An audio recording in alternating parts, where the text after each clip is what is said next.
Well, hello everyone. It's the hottest day of all time. Is that right? Is it the hottest day of all time, Simon? I think 2022, there was a high of 40.8 degrees, it said on the radio this morning. So it's not quite the record yet. It might just feel that way. Why is it so bloody hot? Good That's question. my question. I mean, I saw a map yesterday. Do you know that when on the weather map where they put red and it goes deep red, if it gets hot enough, it goes white. Wow. So it starts, and France is like almost all like light pink or white. It's that hot in France. Molten metal. So yeah, I mean, and areas of London today are getting to the lighter pink color, where you've gone kind of through the dark red over into the light. So that is a worry. I have taken my t-shirt off. I've taken my socks off. I'm just sitting here in a pair of shorts, so I can see the work I've been doing at the gym recently. You know, when you start going to the gym again in your 40s, you realize you lose a lot of strength. And now I am lifting truly quite pathetic weights. I think I'm doing it's something like 40 kilograms on the bench press, which is basically nothing, and there's 110 kilograms on the leg press. Don't knock it. Don't knock it. You don't knock it. No. Actually, I would say that's actually pretty good. I had that realization a few years ago that actually, your muscle wastage in your late 40s and into your 50s is frightening, and you realize you can't lift stuff anymore if you haven't been working out constantly.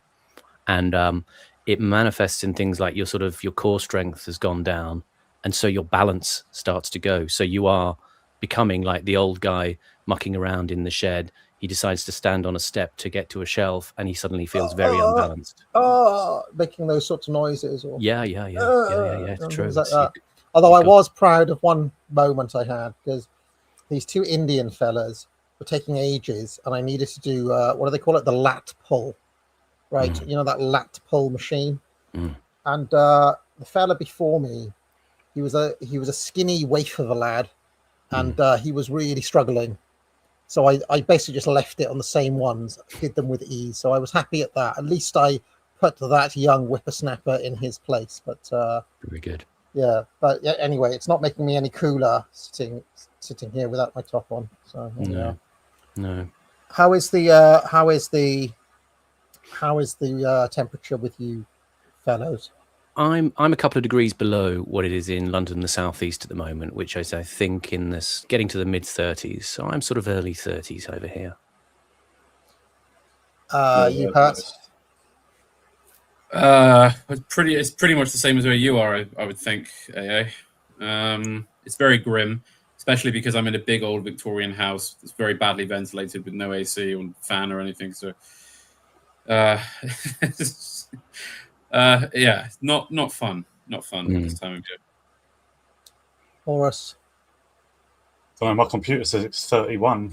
I don't know, it feels hot, but like when that day 2022, like Simon said, it was over 40, or maybe it was like 39 here. Maybe we get slightly temperate, sort of middling weather here.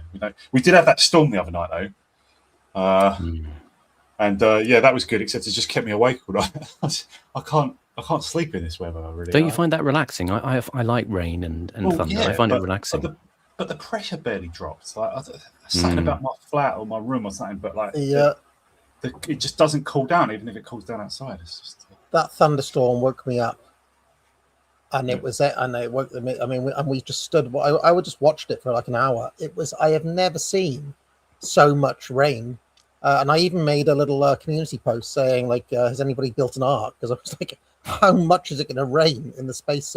I've never seen it pour down like that before, and the thunder was really cracking. I was like, this is epic. This is like, we were talking about the thunder gods, Zeus or Thor or El. Okay, well, you're west of me. Like where I was, it was much more distant. The lightning, the thunder was way after the lightning and stuff. It was really bright and like big rumbles, but it wasn't like the lightning and the thunder come at the same moment.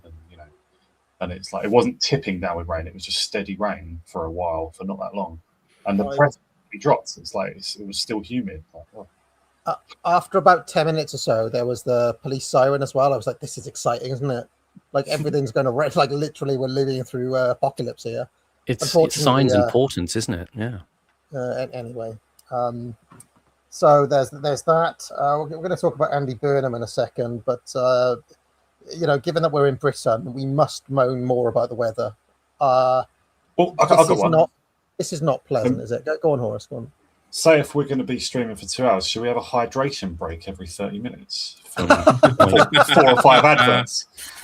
Because in America the other day, there was a game on, they had the hydration break, 4 or 5 adverts in it. Because sometimes I'm watching on like American channels, whatever, so they have adverts. But it was like 19 Celsius or something. I was like, you don't need to, you're fine. Like, just drink before the game. Drink at half time. I actually watched a bit of the England game last night. And I only watched the first half because I couldn't stand that. Even last night it was too hot, and in my room I've got the AC, of course, with 16 degrees in there. But in the bit that I watched, is it Guy Mowbray and Alan Shearer were having a right old moan. The referee, like somebody got injured, and the referee hadn't stopped the clock, and then they were like, "Oh, I bet they're going to have a hydration break in a minute. Haven't they played enough adverts yet?" I was like, "Bloody hell, they're having a right old moan." Alan Shearer was going for it, so yeah. I saw something funny the other day that I've never seen in football. The referee went down with cramp near the end of the game, and there was a player holding his toes back. So that was. I've kind of my favorite way of watching the World Cup is actually on BBC iPlayer catch up, where you just watch the 9-minute highlights. So I've kind of been. Yeah. And I've got a point of interest now, which is basically just Lionel Messi is still playing and scoring shitloads of goals at the age of 38. 2 games. Yeah, 2 games, 5 goals. And nobody else has scored for them either. It's all him. It's just like... It's mental. I just can't... It's like, is the tournament rigged now or what? Because I was thinking Ronaldo's still playing. He's 41. He hasn't really done anything. Well, last night he was good, though. Or yesterday or the day before. Messi scored 5 goals. I'm thinking, have they, gerrymandered the World Cup to have all these shit teams in it? Because they've expanded it, haven't they? To give Messi and Ronaldo one more run out, because it would be millions and millions of dollars if they didn't play. Yeah, whoever wins the Golden Boot or whatever it is going to get more goals than in previous World Cups, right? Because there's another round as well, I think. Yeah, they've snuck in a round of 32. And last night, or was it yesterday? I think Cristiano Ronaldo scored a couple of really good finishes. He scored, did he? Oh, yeah, he scored again. Okay, but it was against Uzbekistan, who had never been at the World Cup before. They were weak. They just didn't have any talent. But it's a superstar show so far. Haaland has scored a few, and Mbappe, and all the superstars are just leading it. I keep on being jolted by players who are still playing. I was watching the first England game, and I was like, "Oh, Luka Modric! Modric, fucking hell, well, he's 40 as well." Yeah. So. Yeah. And then Wayne Rooney still playing at Milan. Wayne Rooney's sitting in the studio eating pork pies. He's younger. Wayne Rooney's younger than Modric and Ronaldo. Yeah, he retired. His own sort of natural fitness was just nowhere near as good. Modric is still playing for Milan. He starts as well. He starts. I looked him up. Yeah. 34 games last season. Anyway, I can tell by the silence of the other two. The World Cup chat's not going down that well. Got that done. Clear that way. Well, I don't mind. It's the summer of Andy, and it's the summer of football. Yeah. Let's talk a little bit. It occurred to me yesterday on a stream that has divided people due to my kind of. Could you tell, Simon, that I was a little bit distracted during yesterday's stream? I was not that interested in the topic, and No. some people may have noticed that. I wanted to talk about Ian Beale more than anything else. There is a very low standard of slop, though, isn't there? Oh, it's just, it's just interminable. Feel your attention wavering, very, very quickly. If people weren't hitting it within that crucial, what's the time window to capture you on the slop? It's got to be like 30 seconds. Really. 30 seconds, yeah. 30 seconds. I mean, we say that this has been a stream where we're 10 minutes in, and we've talked about the World Cup and how hot it is. But streams have different rules. Yeah. About 30 seconds, I reckon. That generally you want to hit the main kind of takeaway in the first minute or so. But it did occur to me on that stream that Andy Burnham does really remind me of a 90s Britpop band member that of some, James or... shitter than that. James had a really good song, didn't they? What was that? What are some of the other ones? What are some of the... Huh? Yeah, Athlete. Athlete. Fucking hell. Good shout. Who was the one with the Anything woman? that Jamie Thingy would listen to when he was making eggs and bacon in his flat. Jamie Oliver. What's that bird, Lauren Laverne? What was her band called? Kaniki. Yeah, he's the bassist from Kaniki. But anyway, he's got that vibe, and then I was thinking afterwards, why did I think that? And I think it's just his accent. So you don't hear people with that accent that much in politics. Yeah. He's kind of bland enough to be like, he's like one of the two members of the Smiths that nobody remembers their names. He's kind of like that. Yeah. The other two. Exactly. Yeah, the other two, the rhythm section. Yeah, he'd definitely be a bassist or a drummer of a band that you can't quite remember. Who are the other members of the Lighthouse family? Do you remember them? Oh, gosh. Or the Lightning Seeds as well. Or the Lightning Seeds. Yeah. Okay. He was a sessionist for the Lightning Seeds in 1993 to 4. To answer the question, can Andy Burnham save Labour? I thought I'd go to the UK's #1 expert in such matters. And that is, I've got two experts. Would you like expert number one? Well, it's like a game. Who is left wing? Well, it's only a game show. I've got expert number one, who is a left winger, or expert number two, who is a right winger. The left winger's channel video is called Andy Burnham, the Messiah, or just a naughty boy. And the right winger's one is called Andy Burnham is a wanker. Can I have the right winger, Carol? You want the right winger? Okay. I want to save the delights of the plate till last. Okay. All right. The right winger's going to just sort of make a joke out. Davidson here. It's television's Jim Davidson. I already made a big break. That was a big break reference. It's only a game show. To put up a real good fight. Gonna be snooker in you tonight. Welcome back, my friends, to this wind that never ends. As you can see, I'm still on the little boat down here in Poole after the panto finished. I've not been able to take her home yet because of the windy blow. So it's blowing about 24 knots here at the moment and easterly. And although the waves ain't that big, it's reported the weather. How do they predict weather? There's an American in the chat asking whether we elect our prime ministers. Questionable. Difficult question for a number of reasons. Basically, not. Define elect. We see which way it's coming, and they phone up some geezer down there. What's happening? Anyway, so. It should get a bit better by 1 o'clock, 1:30. So we're going to set off and go home via the Isle of Wight. Pause. So give me a good time. Oh, is this not? Are we not pausing and commenting on it? Yeah, you can if you want. Why not? Yeah. This ain't anything to do with politics. He's just talking about his boat and the wind.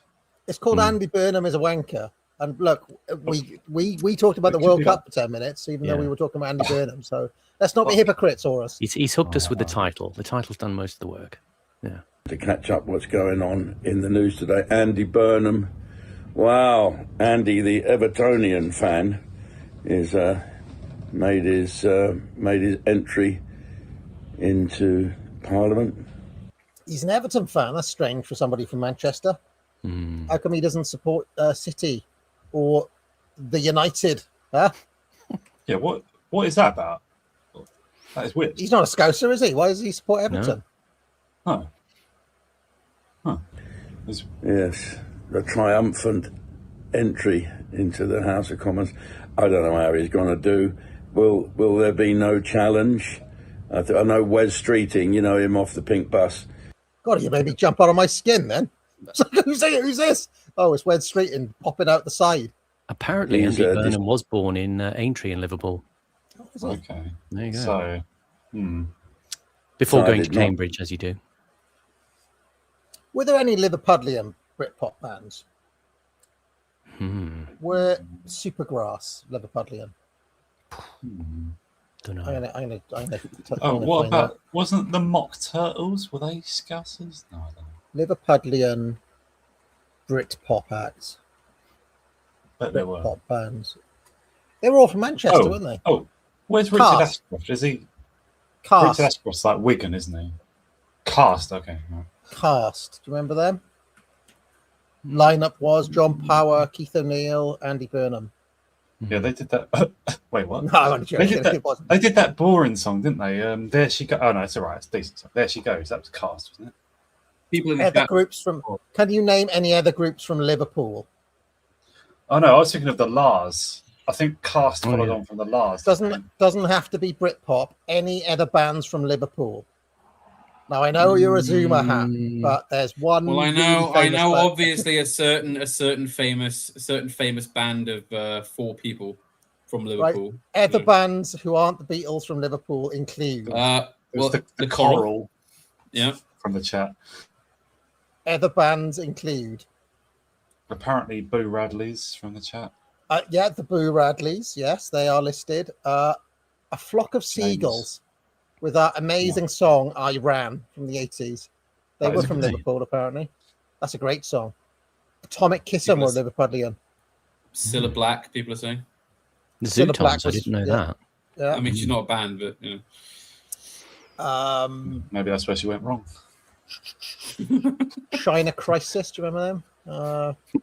What was their famous song? Was it? Echo and the Bunnymen, of course. They're quite famous.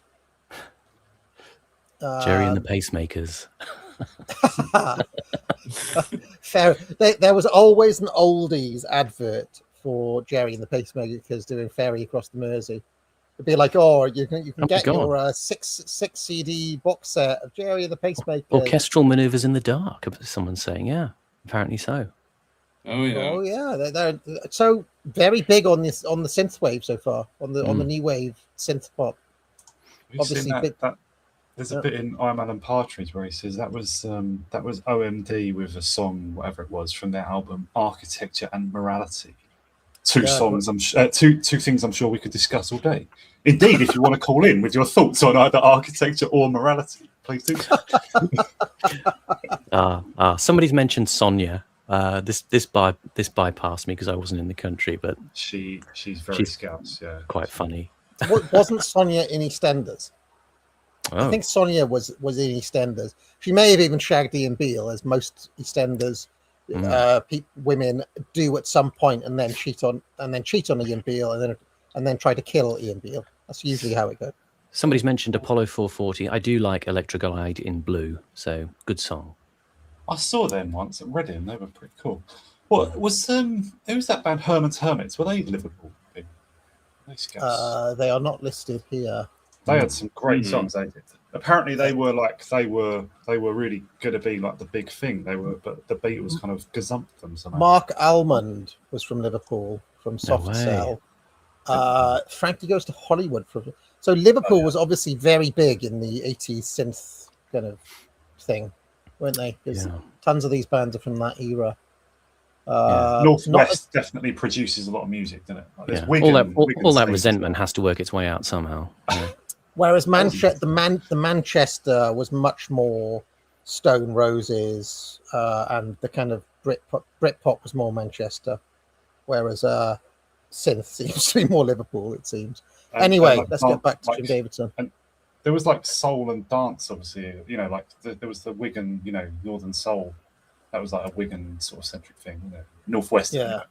And then there was the Manchester scene, which blended sort of, you know, your house music, acid house and stuff, with also, you know, Happy Mondays and all that stuff. Factory records. Was Bez from Manchester? Was he? I'm pretty sure. Yeah, and yeah, all of them. I think. To throw his his hat into the ring, and so paving the way for Andy Burnham to just walk in.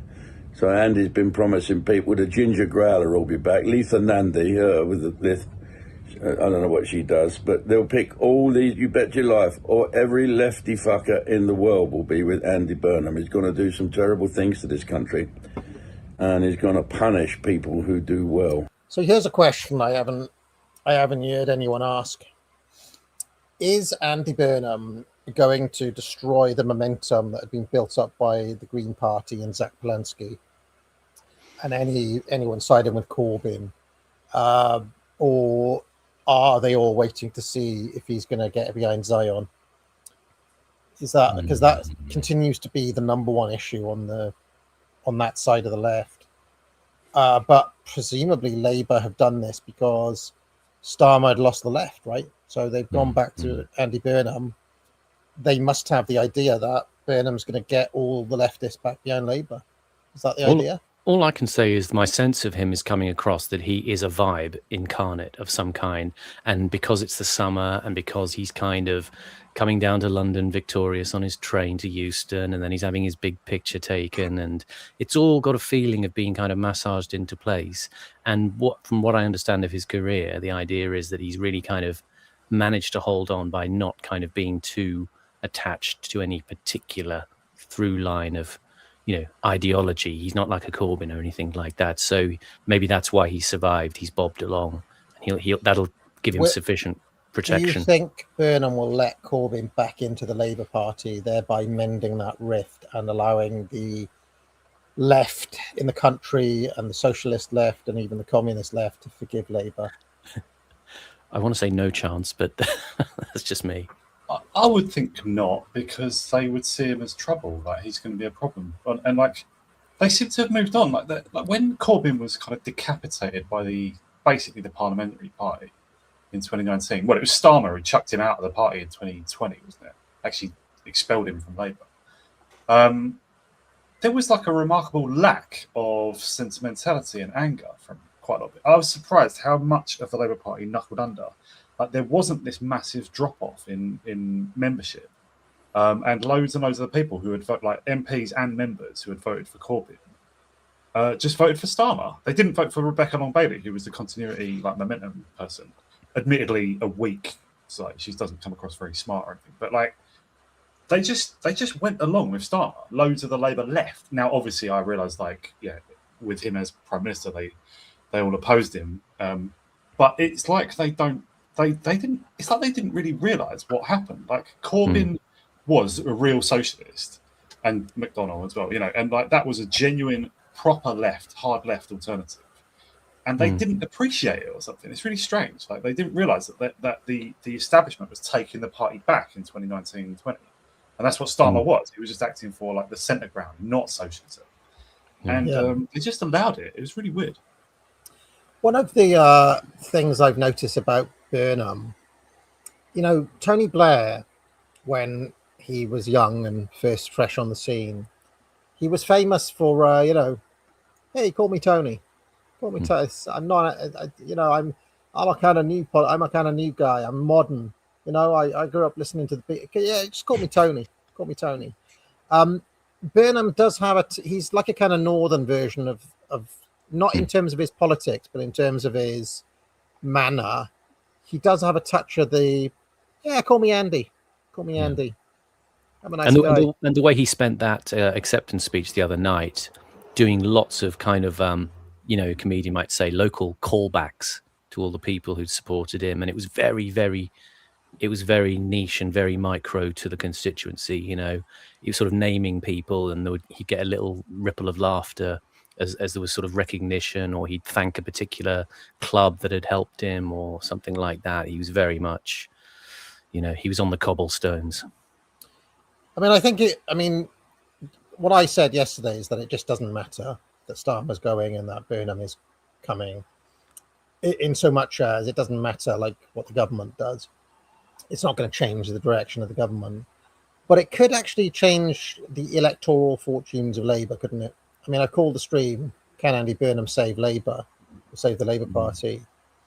I've got to it would be very easy just to say, look, Corbyn come back in, Diane Abbott, do you remember the Dr. Evil hug? Come back. Bring in the Corbynistas that were lost. Sideline the Greens. Say, look, we're sorry for what's happened.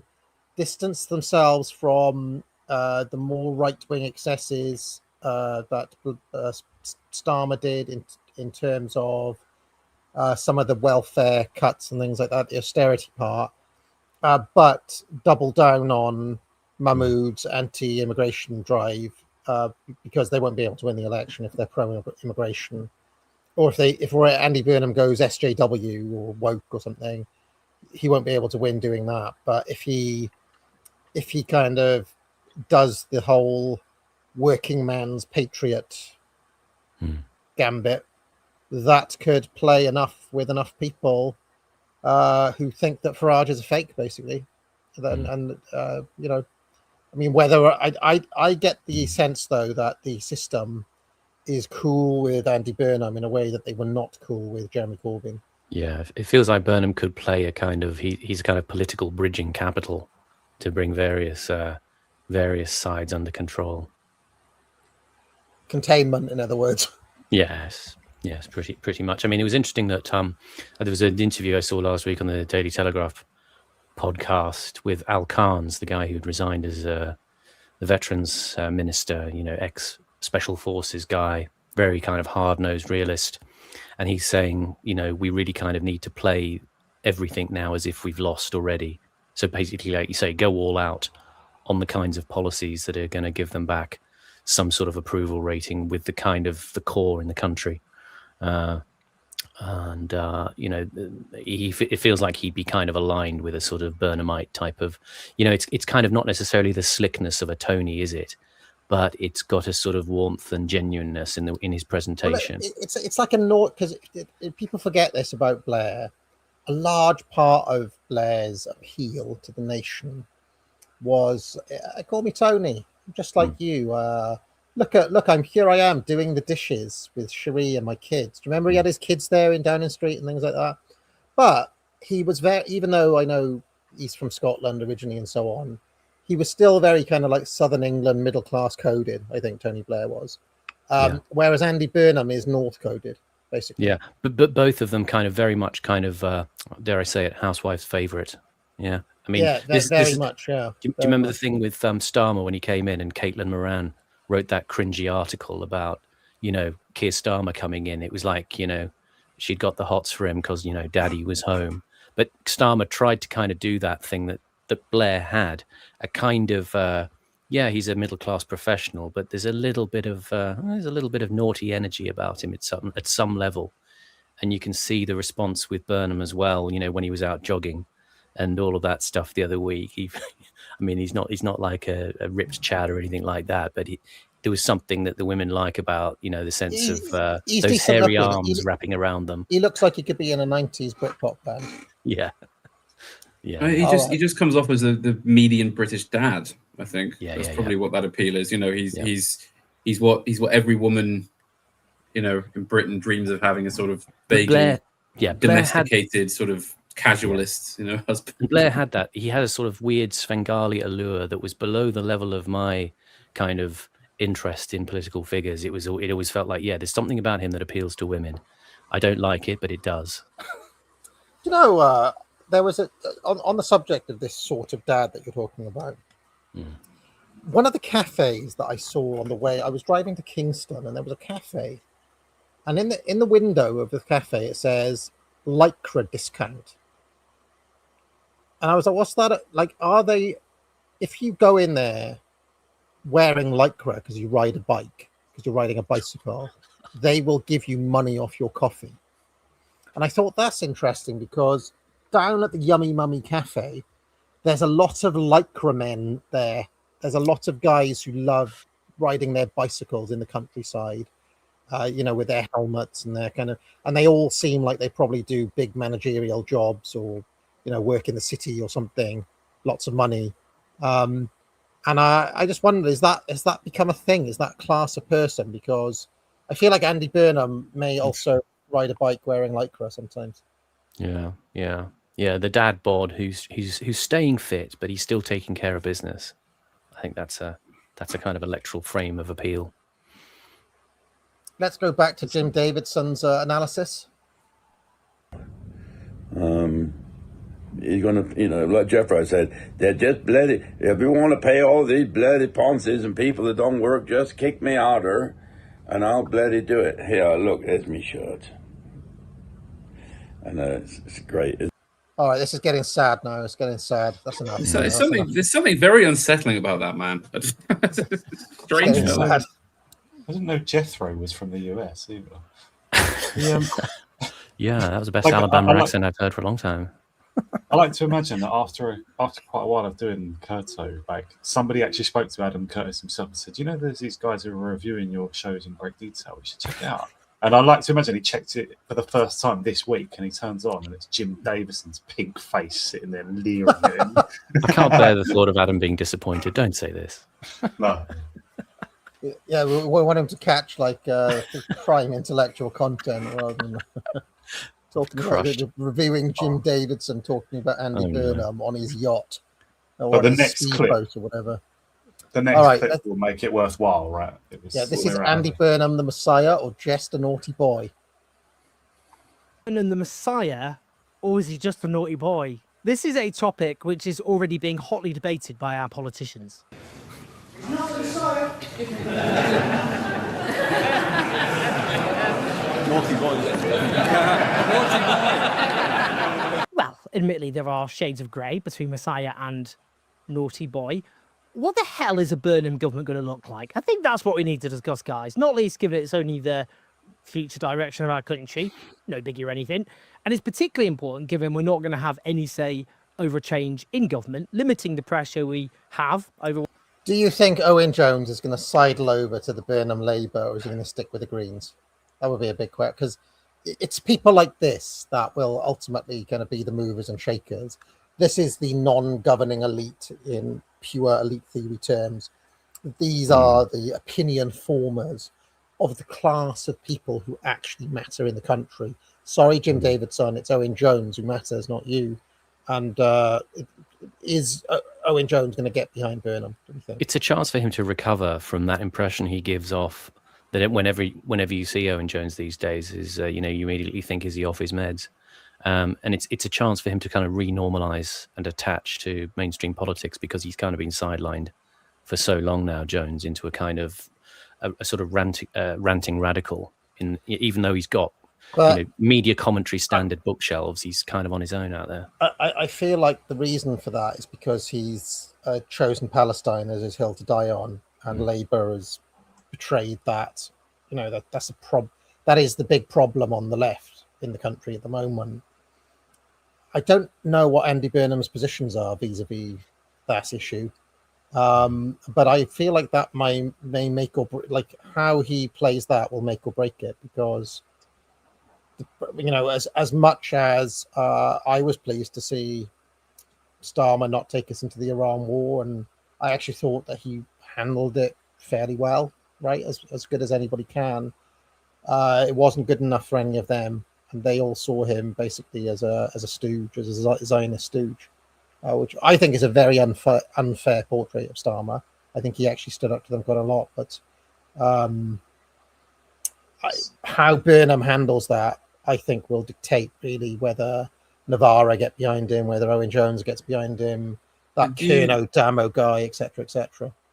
Do you think Burnham really has a plan in any meaningful sense, and that this does seem to be sort of quite a limp taking of power, in that, of course, we know that the UK is effectively ungovernable due to its structural issues, that you'd need an enormous amount of political will and capability to attempt to fix them.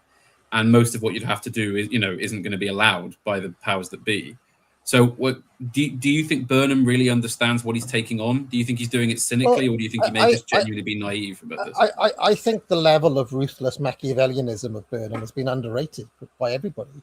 I mean, he's gone in there, he's taken down a sitting prime minister, and usually politicians are very slimy about it. Oh, do you want to be the leader? Oh, no, I couldn't possibly comment.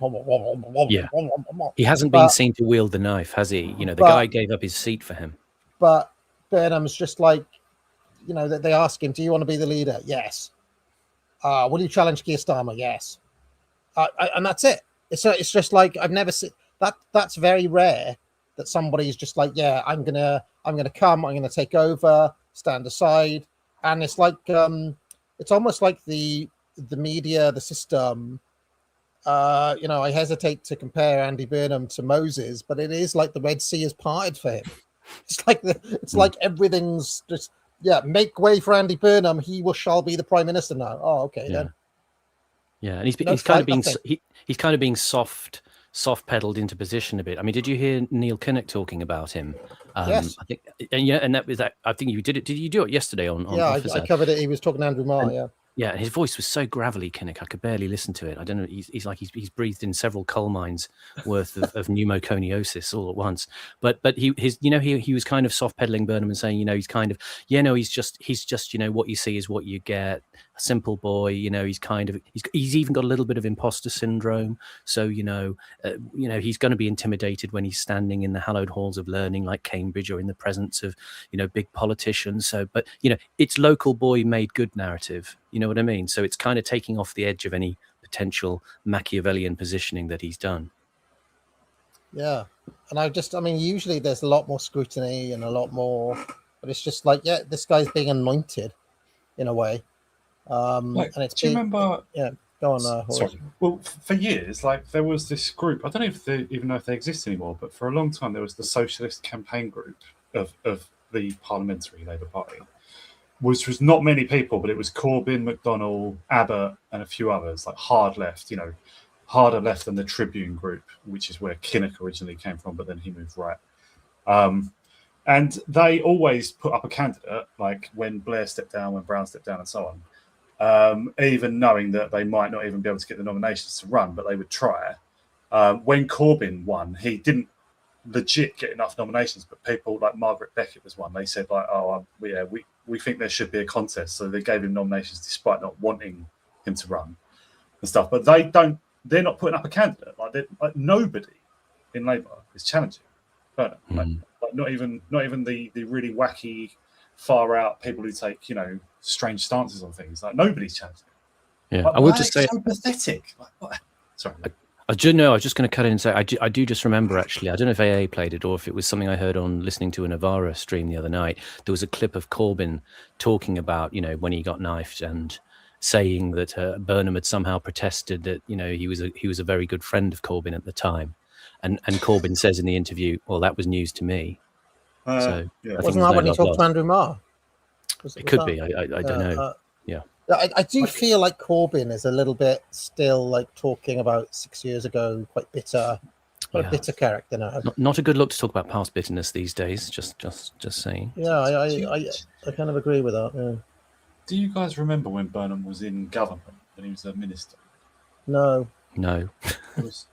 Well, Blair That's and the Brown thing. He's time, created an impression. It might have just been Brown time, but he was a minister. He was health minister at one time, I think, wasn't he, or a minister under the health minister? I'm not sure. He was known. He was like a national figure, and he was, I think, not fairly, but he was. People tried to pin the Mid Staffordshire NHS scandal on him. I don't really know much about that. But there was an attempt. I don't think it was him who caused it. It was revealed during his time as minister or something. But nevertheless, like whatever he did or didn't do, he came across at that time like one of the most insubstantial, wet, like all he's got is a little bit of personality. He's quite sort of personability. That's all he's got. There's no ideology to him. He's like Starmer in that sense. Like there's just a blank page if you ask him about most things. His narrative, from what I could make out on the Marr interview yesterday, Andy Burnham's basic narrative is that he tried to play this, he tried to be the insider, he tried to work the system, but then basically he saw himself being iron law of oligarchy, and so he has decided to take a stand, to be his own man and all this sort of stuff. That's his own like narrative that he's spinning. Whether I believe that or not is anybody's guess. I mean, this is the thing with Labour and with the just national politics in general. Who were the sneaks behind the scenes, right? Is obviously Rayner, was on manoeuvres. Obviously Big Tone was displeased with Starmer. Obviously Gordon Brown is always there sneaking in the background. Do we know, and this is what I don't really have a handle on, do we know which factions want Burnham, basically? Because that will tell us a lot. Well, one indicator among others is Recruitment Pulse in the chat just pointed out a minute ago, like, check out who his chief of staff is. It's going to be James Purnell. And Jodie McIntyre on Twitter has been doing a thread on this. Like, Jake Simons is coming in some way. That seems to have been part of the deal of why he stood down in Makerfield, right? And these are Israeli spies, basically. I mean, like, sue me, but like these guys they work for like Labour Friends of Israel, Labour Together, all these, probably the Jewish Labour movement. I don't know, like all these, like, basically working for Israel. So Andy Burnham may just be like the return of Zionism, but he still can't see diving into the war with Iran or Lebanon. If he knows Blair from back in the day, who knows? Because one thing that is clear is that at the end of the Starmer Reich, Blair was out. Blair was on the outs with that. Like, he'd fallen out with that Labour government. They disobeyed him, basically. So that's always one to watch. But we shall see. The mood music does not sound good from what you're saying, Horace. It sounds like basically we could have just yet another one. If that's the case, though, you can kiss goodbye to Corbyn coming back in, which would be unless they calculate it as a concession. But will it all be draped in a kind of soft focus concentration on domestic affairs, national cohesion, some sort of gestures towards, economic, regeneration, even if it's tokenistic? They'll try and reduce how much foreign policy is in the news and stuff, Starmer was eager to be involved in foreign policy. Burnham will try and avoid it and try and keep out the news and stuff. But you see, you may not have a choice, because certain people in the game will just force the issue. Donald Trump, for example. Donald Trump will just force the issue, and that he won't be able to. That this is actually one of the things that Starmer struggle with, is that there is no room for the kind of ambiguous middle line in the current game. Right. You cannot do it. You'll just get crucified by all parties. So anyway, let's see what Big Owen has to say. What it looks like. So, little recap. Keir Starmer has announced his resignation as PM. Off you pop. Though it's likely Burnham will become Prime Minister on the 17th of July. That's because it's now unlikely that there'll be a contest to replace him. Burnham was hoping that Starmer would stay on until September to allow him to, prepare a bit. But Starmer is clearly feeling a little bit petty, the only time I've ever found the guy relatable. And he's made it clear he's... Says a lot about you, Owen. Very telling. Yeah, I was going to say, the resentment is pouring out of him. He's a bitter figure. Do you know what Owen Jones needs? I can relate. Yeah. Right. Without any irony at all, Owen Jones needs to watch Academic Agent Mindset, my little side channel, and kind of like deal with his lower vibrations. Simon, he needs to send some of those thoughts, put them in the basket, and send them down the river. Yeah. Exactly. He needs to transmute them, turn that negative energy into positive energy. Owen. Totally. He's made a start. He's going to the gym. Right, you can see, but I feel like Owen has got a lot of resentment. Just look at the eyes. Just look at the eyes. They're the eyes of a child who's been disciplined too much. Yeah, he's always been like, there's a strong streak of like anger, bitterness, like maybe viciousness running through him. You see that ever since he first appeared years ago. I saw him doing like some sort of sit down with Alistair Campbell. And like Owen Jones just led in with the most rebarbative, obnoxious manner. Like, it was amazing. He made Alistair Campbell look like sympathetic. It's fun. Yeah. It is the politics of resentment, after all. And it feels like he's out of the Navarra orbit, where Bastani and Walker and Sarkar are all kind of having sort of affable conversations, and Bastani's getting all kind of a little bit traditionalist down in Portsmouth, where he thinks he's down in Southsea, isn't he? And talking about the neighbourhood being messed up, and he wants to see it cleaned, and why doesn't everybody buy a JQ, kind of a nice cheap version of a Range Rover, and live a middle class life, And Jones feels like he's been on the outer from them for some time. He's kind of the John the Baptist out in the wilderness. Does Jones still get invited to go on Question Time and things like that, or does he still I don't know. make BBC appearances?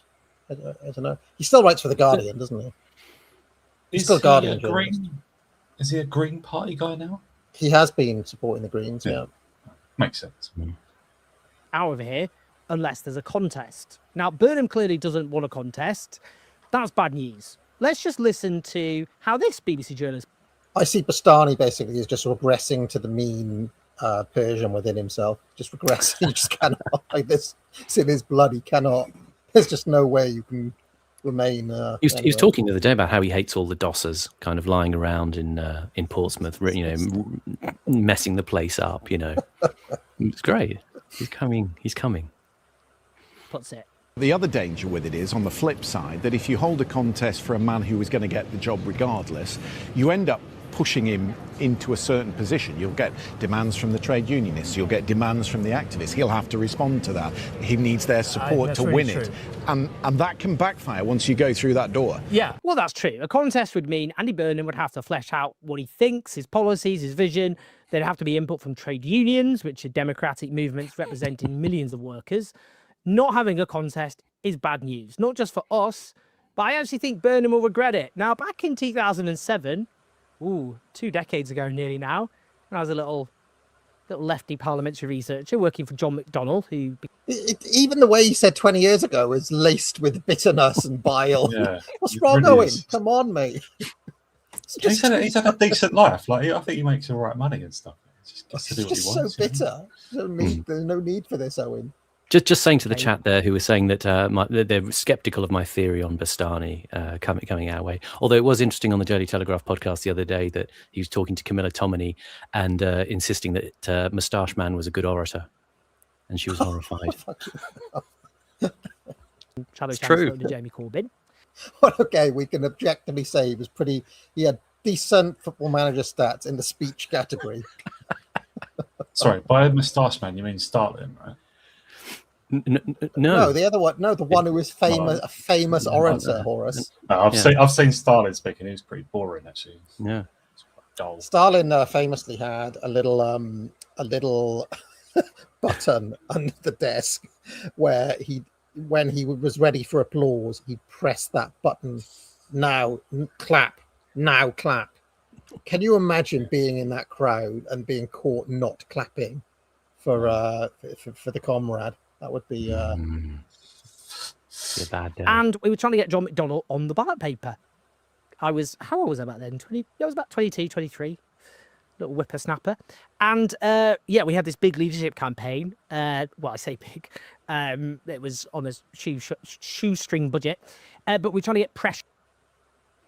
So somebody in the chat claiming he's got a more impressive book collection than me.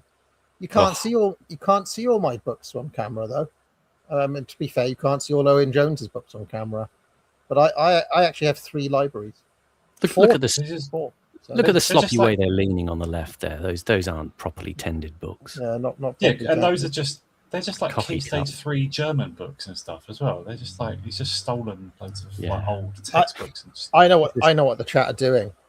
They are testing whether my overcoming of ego is coming along well by saying things like he's got a lower voice than me, he's got a bigger book collection than me, and seeing whether ego defense mechanism, kicks in, or whether I am able to overcome and accept.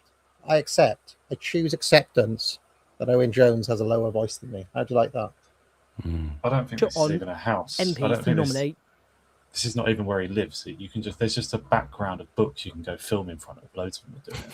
slightly different lighting, move the camera to the left a bit. But yeah, what he's describing here is he's talking about like what the Socialist Campaign Group had to do. As I say, this was like 10 MPs or less, 5 or 6, I don't know. But he was working for John McDonnell at the time in Parliament. And like just to get one of them on the ballot, you have to get, I don't know, 10% of the parliamentary party to nominate you or something like that. 15%, it might have been raised. It's been changed slightly over the years, but he's talking about the process. It was quite difficult just to get, 20 MPs just to put their name to it. And all it was just to get you in the competition for leader. You wouldn't have any chance because the Socialist Campaign Group were quite fringe. But he's just describing what I was talking about there. That was the struggle. But then now they're not even doing that. They're not running anyone, even though the left in Parliament is huge. It's like 200 MPs or something. But they don't see themselves in that kind of renegade. Even though they vote, obviously they've just helped bring down the Prime Minister.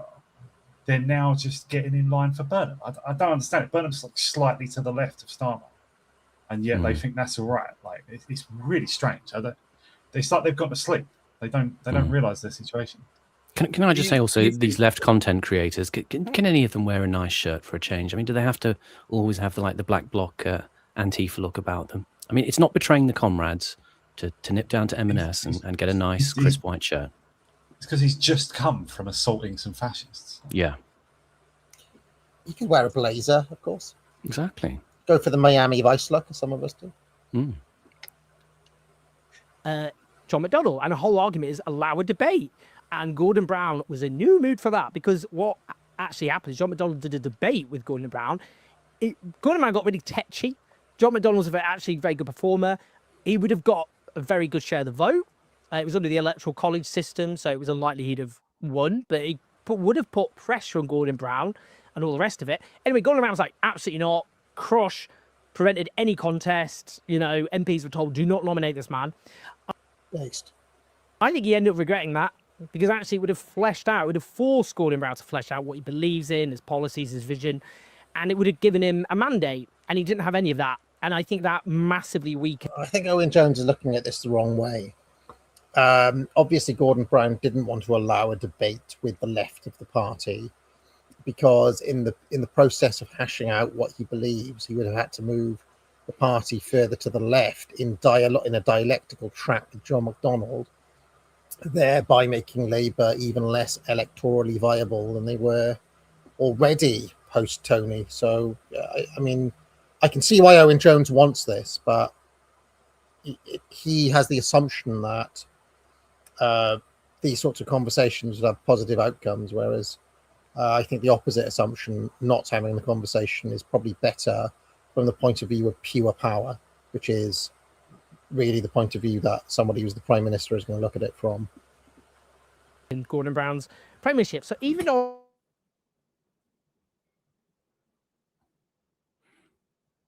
Are you on mute, AA? AA, are you on mute? I think we may have lost him. Owen is frozen. He's been transfixed. Well, what AA said there about the leader generally wouldn't want to debate because it forces them to get into the weeds of ideology and stuff, and maybe have to move their position and stuff. I think that is true, but there was also a thing of, well, firstly, the stream's gone. We've got F's in the chat. Oh, but can people hear us? No, the people are pressing F, so I think the stream has gone down. AA's lost his internet. Put a big H in the chat if you can hear me. Oh. No, the stream's still here. All right, people were doing F in the chat for some reason. Finally, okay. we've AA will be back. But I think one counter sort of force to that was that leaders also, especially those who would be presidential if they could, obviously including Blair and Brown to some extent. I don't think Brown was any more democratic than Blair, within the party. But they can look gracious by deigning to have a debate with someone from the fringe.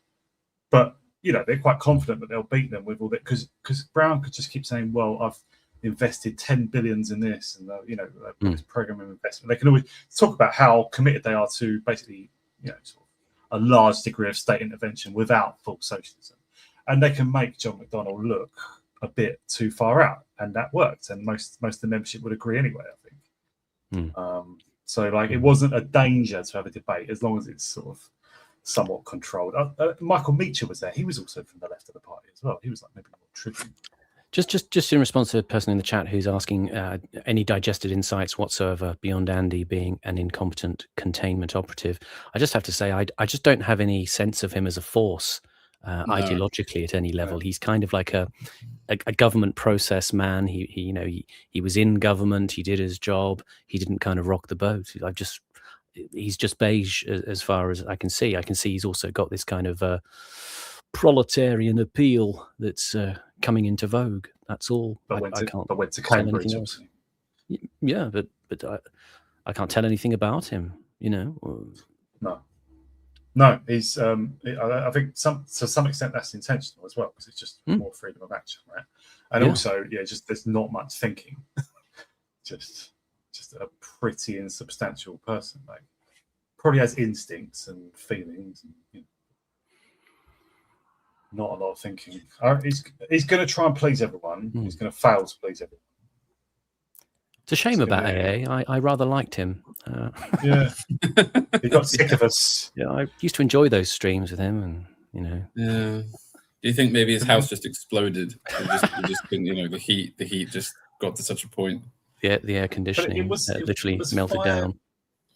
It was 5, 6, 7 degrees hotter than this 4 years ago, wasn't it, Simon? It was over 40 Celsius. Well, that was, as I say, 40.8 was the marker of a recent high temperature back in 2022. I mean, to be honest, remember that day. It's been hot in Britain. I mean, I've been here 30 odd years now, since living in Australia, where it would regularly get late 30s, over 40, and that's, we've had some hot summers. I mean, 25 years ago there were some really hot summers, and then there's just been rubbish summers, with lots of rain. And even do you remember a few years ago, even Paul Joseph Watson made a video about how people were turning the central heating on in July, whatever it was. It was just cold. That did happen 3 years ago. I was abroad the whole summer, but everyone I talked to back home was complaining like every day. It's like it's shit, it's wet, it's cold, and this was July and August. Yeah. It was interesting that Paul Joseph Watson made a video on that. Did he find a way to blame the left for it? I think it was a very notable summer. Muddy walkies making it cold. Yeah. It might have been 3 or 4 years ago, and it was just unusually cold and rainy in the summer. Yeah, 3 years ago, 2023. It was an infamously shit summer. We've had loads. Quite often on my birthday in July, it rains heavily.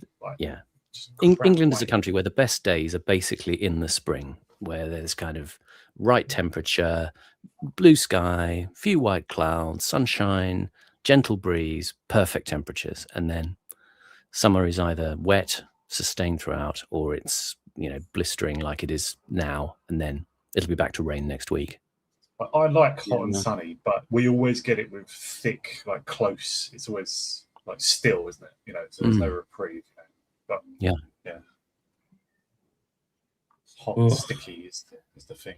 I don't. I'm never going to complain about it being hot though, because like when it's shitty and sort of drizzly and chilly, that's crap as well. Well, this he's not coming back, is he? He's gone. He's waiting to see whether we'll violate his precepts. Maybe. Yeah. Well, there you go. We're on the cusp of, a really bad Labour government. The gears of the economy are grinding themselves into dust, and it's hotter than a bad day in Nagasaki. Or is everything just great? It's day to day, right? I just noticed in the chat, people seem to have stopped replying. Oh, sorry. People have maybe stopped replying. I don't know if they've lost us. Can they hear us? No, the chat seems to be working. Sorry, chat froze up for me. Sorry. We're in a stream liminal space. Have any of you seen, by the way, that movie that's been pushed very heavily, the Citizen Vigilante movie that's been in the release? Uwe Boll. Uwe Boll. Uwe Boll. No, I haven't. Well, I don't know where. Is it in the cinemas or? It's it's available online if you know the right sites. I think it might be on Amazon Prime, something like that. It's a kind of it's to be honest, I think it's a terrible film, but the strange thing about it is it appears to offer a completely post Hollywood morality, in the sense that the citizen vigilante wipes all these people out, and there is no kind of you know, there is no kind of comeuppance at the end of the film. There is no kind of moral kind of well, that, you know, that was all wrong kind of statement or anything like that. But it's not like a brilliant piece of art. The problem I have with Uwe Boll's films is they're all the ones I've seen, they're made in bad faith. In that he explicit. Well, we now know pretty much all his films were made as tax write-offs. He has some other business that makes quite a bit of money, and he needed ways to protect his money from the German government, so he started making these awful movies. A bit like the producers, I think, you know, trying to, you know, put money into something that fails so you can keep what went into it. And I think probably that, I don't know how well that works now, because he's become, you know, he's been very famous for a while. You know, being a sort of so bad it's good type filmmaker, though I'd never actually found any of his films particularly enjoyable. Though he was quite famous, wasn't he? Because he challenged all his critics to a boxing match. And I was quite hoping Mark Kermode was going to go down there and that'd be great. But unfortunately, I don't think he did. Yeah, that'd be fantastic. Mark Kermode could get up there in his big coat and his play a bit of skiffle, and then Yui kind of talk about The Exorcist, barks him out.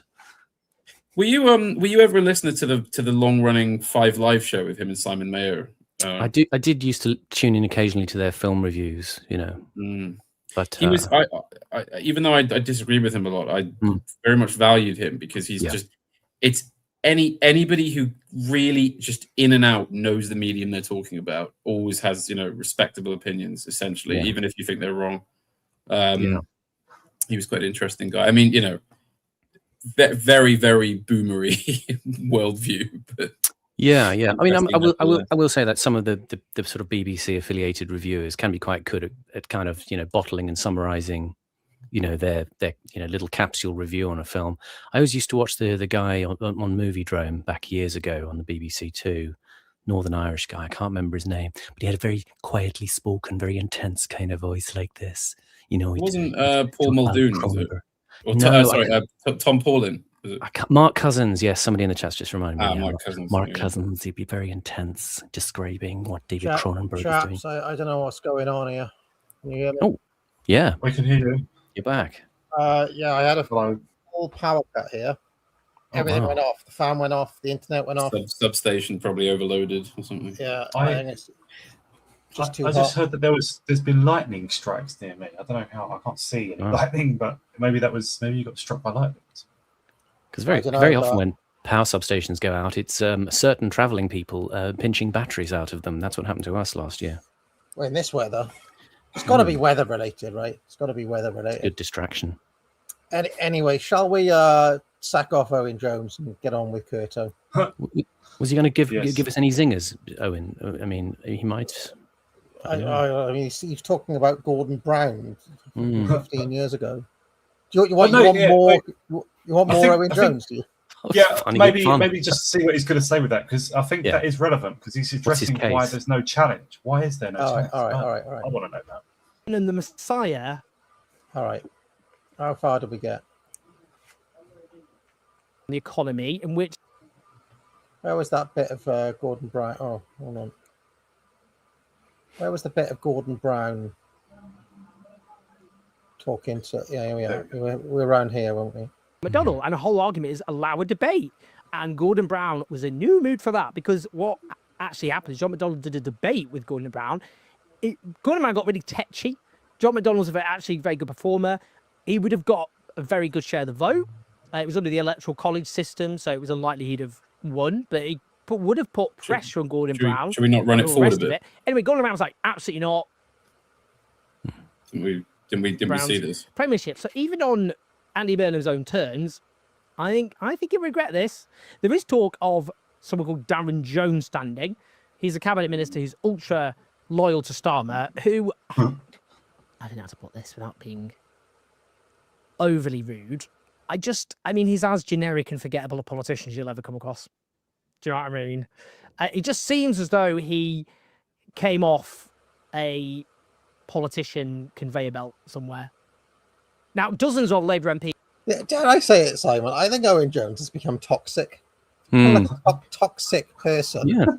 Yeah, very twitchy, very bitter. Imagine he'd be like quite a poisonous person to know. I can see why people are putting distance between. Bitching in the pub and just dripping poison in the ear. No mates. This Jones. frame of him here, I feel like he can see me and he's glaring at me. Like He's going to fly off the handle with that face. He's really pissed off with us somehow. It's like Lord Fear in Nightmare. It's like he's seen us. We're looking through the spyglass. That's a reference and a half. Bloody hell. These are reportedly pushing for the Jones Meister General. We want Jones. We want Jones. Not something I'm used to hearing. No, they want, they're like, we want a bit of Jonesy, number 10. Well, no, I mean, essentially they're aggrieved at what they see as the knifing of their great leader. They don't like Andy Burnham. And they also, I think, want to kind of put pressure on Andy Burnham from the right. That's how they see it. What would be funny is if Darren Jones got the nominations in the interest of having a debate and won, like a right-wing version of Jeremy Corbyn, if you will. Just to be clear, I don't think that's going to happen. The other guy mooted is also virtually anonymous. He's called Al Khans, and he just resigned as a defence minister because he wants more spending on weapons. The only reason he's being floated is because he used to be in the Royal Marines and has a square jaw. Some MPs, Labour MPs, think that's all the party really needs to save it. Also kind of, media types like it because, I mean, he previously voted Tory. He's obviously kind of right-wing.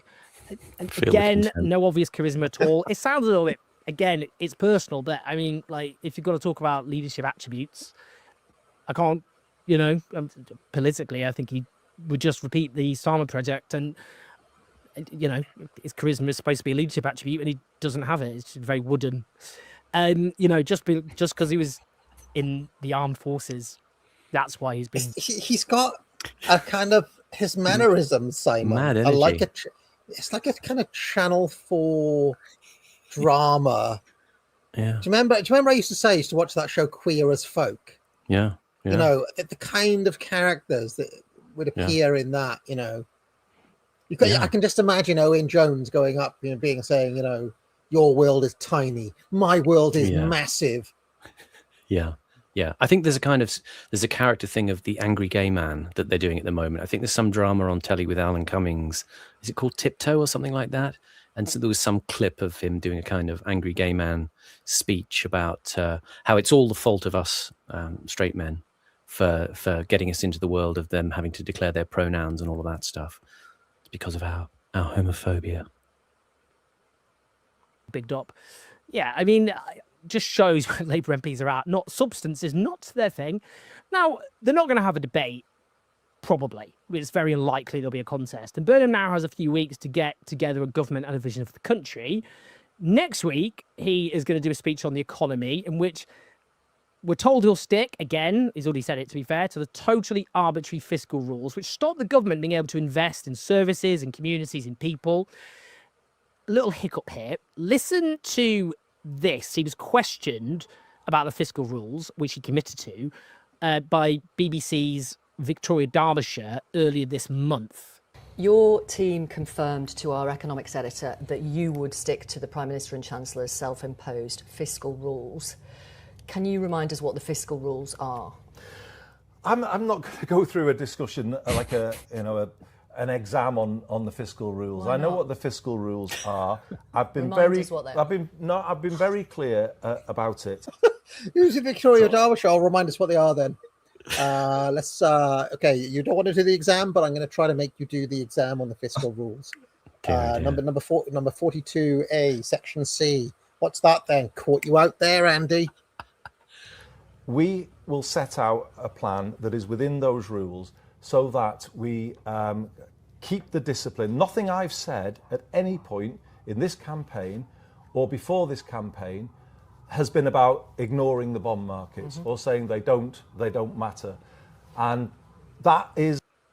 He looks like a dad from a Channel 4 romantic comedy sitcom sort. Do you remember there was that strange show starring him from the In-Betweeners later? It was called like Friday Night Dinners or something. Oh, yeah. He looks like somebody who'd be like in the neighborhood in that. Or he's a hard-pressed dad. He's not going to put up with this nonsense from Victoria. I'm going to tell you how it is. I've had a long day at the office. the firm position People have that been we have running taken, after and me with actually, cameras, watching me get on the train, you know, Yeah. filming the further train than from a helicopter as it travels down the line. that the Labour manifesto matters as well here, because that is what this government was elected on. Oh, that's a bit excruciating, isn't it? I would say a big red light flashing. I do actually want to give Andy Burnham the benefit of the doubt. I mean, partly just with my journalist kind of, skeptical hat on, just, obviously I've been very skeptical and I've done critiques and criticisms and all the rest of it. But I'm trying to be open-minded. And I can't wait for the Owen Jones scandal to drop, Simon, and all the I bet there's, because I can just tell he's such a toxic little character at this point that he's probably been in all sorts of horrible little petty dramas and beefs. You know, there's probably a reason why Ash and Aaron don't talk to him anymore. You know what I mean? He's probably like he's coming across as a bit of a twink Alan Partridge today, isn't he? He really is kind of. I just don't think you should say you'll stick to fiscal rules which hugely constrain the government's ability to overcome the crises and injustices afflicting this country without knowing what they are. It makes me worry more generally looking at that, because I don't know. I think it's one thing being the mayor of Greater Manchester with quite limited powers and doing well in certain areas, for example, bus regulation, that kind of thing. I just think you look at that and think you can see how it might just fall apart a bit, actually, if I'm honest. Oh, no. People in the chat, can you give us another big H? Oh, no. Oh dear. We can't. Yeah, well, okay. Simon, back to Irish film critics. You were saying they can hear us. Okay, good. Yeah, Owen's power levels were too much for us today. He's blown out the fuses are exploding in their boxes. Yeah, I love all these big H's in the chat. Jeez, everyone. Yeah, but we've lost AA. He'll be back hopefully. I don't know. I just want to say, I mean, the problem with Owen is he may have political insights, but they're so locked behind his kind of general aura of snark and irritability. Yeah, he's so. I would just like to say, all of this is underpinned by the fact for me that I don't understand what it is Burnham thinks he can do or what he's going to do. There isn't the whole point of Starmer was that he was the most sort of system man imaginable. He was the bureaucrat. He was barely a party man at all. He was just there to do naked system reforms to try and keep the whole thing going. Yeah, and I don't understand. And so I've never really grasped quite why there was such animosity towards him in Labour. I mean, people. It can't purely just be because of this. Because he said, the phrase "island of strangers" three years ago or whatever it was. There has to be some deeper reason. I do have a theory that certain people on the left and sort of, especially wealthier liberal types, they can't understand that. I think they can't bear to see the system just acting as it is without a kind face. Yes. They need a man like Andy with his sort of black jacket and his casual clothes and his dad glasses to come and go, hey, it's all right, we care about the people of this country, Whereas Starmer never had that. He was just, yes. No, I'm just doing what the Bank of England needs me to do. He's got essentially municipal kind of meanness about him, whereas Andy Burnham is he's the soft furnishings frontage of a sort of battery of policies that may in the back rooms be, somewhat less than kind. And I think I think maybe his seeming optimism for just becoming prime minister at a time like this, it may be because of his sort of record, I think, in his home city or home city, the place he was mayor of, Manchester, which is that I was talking to somebody from Manchester the other day, and they said, well, Andy Burnham's generally been a very good mayor on the level of infrastructure. He's built all these things, he's put funding into this and that. He did do a lot of kind of Boris Johnson style vanity projects as well. But they said that the big problem is that he did a lot of good, but he did it at such an enormous cost with no regard for cost that now Manchester is basically going to be bankrupt for about 3 decades. There just isn't any money. And I do wonder if he basically thinks, well, that's all there is to politics, and he'll become mayor of the UK effectively, build some big roads and some big trains and nationalize some industry, get us into even more debt, and then say, well, that's job well done. Maybe. I think we should just refer to him as mayor of the UK, because I get the impression that is what he's going to do. Just going to come and be mayor. He is bringing a kind of like, let's all have a kind of street party atmosphere to national politics. One thing I've noted though is, people are talking about the kind of presumptuous way that he's being spoken of, and he is appointing people, to positions even before. I have to say, I found that quite sickening, the way that everyone's talking about him like he is already. I mean, there isn't any, like, I mean, obviously he is the heir presumptive, if you like, but there's no actual mechanism which says he now has to be prime minister. He hasn't won any competition. He hasn't done anything. I mean, if Keir Starmer wanted, he could go to the palace now and call an election, and force everyone to fight for it. Starmer's called, barely cold. Let's face it. If Starmer was a real politician, that's what he'd do. He'd go and call an election and say, well, I'll make the rebels fight me. Yeah. Because I mean, it would make sense. I mean, okay, Labour's not doing great, but they're doing better than the non-existent Tories, the non-existent Lib Dems, and the sort of evil, sort of MAGA adjacent squabbling between Nigel Farage and Rupert the Faker Lowe. So I mean, he'd probably pull it off. Two things though. There was one egregious thing and something that's hilarious. Alphabet Cat's just reminded us in the chat that he's going to appoint Gary Economics as an advisor, and I would ask Horace what he thinks about that. But the other thing I put to you, Panama, is the egregious way the word coronated has come in. Is this a real word? Non-word. No, there is coronated. Crowned. You cannot be coronated. It's ridiculous, isn't it? Yeah. You can have a coronation. We're going to coronatize him. Yeah, I suppose you are coronated at your coronation. I suppose that would make sense, but that's not what they mean. No, you're crowned. You're crowned at your coronation. It's making it into making it into a bureaucratic process. Because before, if you were already formally the king because the previous king had died, and you had not yet been to your coronation, you have not yet been crowned. Yeah, you haven't. Yeah, you also haven't been to the coronation yet. Like, would you then be a coronand? Oh, no. Yeah. Is that the right word? Yeah. No, it isn't. No, it's not a word. Like a graduand, like a graduate who's past their exam. A crownee in potential, you mean? Is that what you're? Yeah. No. Yeah, but as so you wouldn't. If you've been crowned, are you a coronet? Is that your name? Yeah. So what about Gary's economics? Or he's going to come in and fuck that. Show it. He's an embarrassment. Could you remind us who that is, Gary? I actually don't know. Gary Stevenson. His channel is called Gary's Economics. He says he was a trader for one of the big banks, one of the big investment banks or whatever. Says he made a buttload of money, doesn't need to worry about money.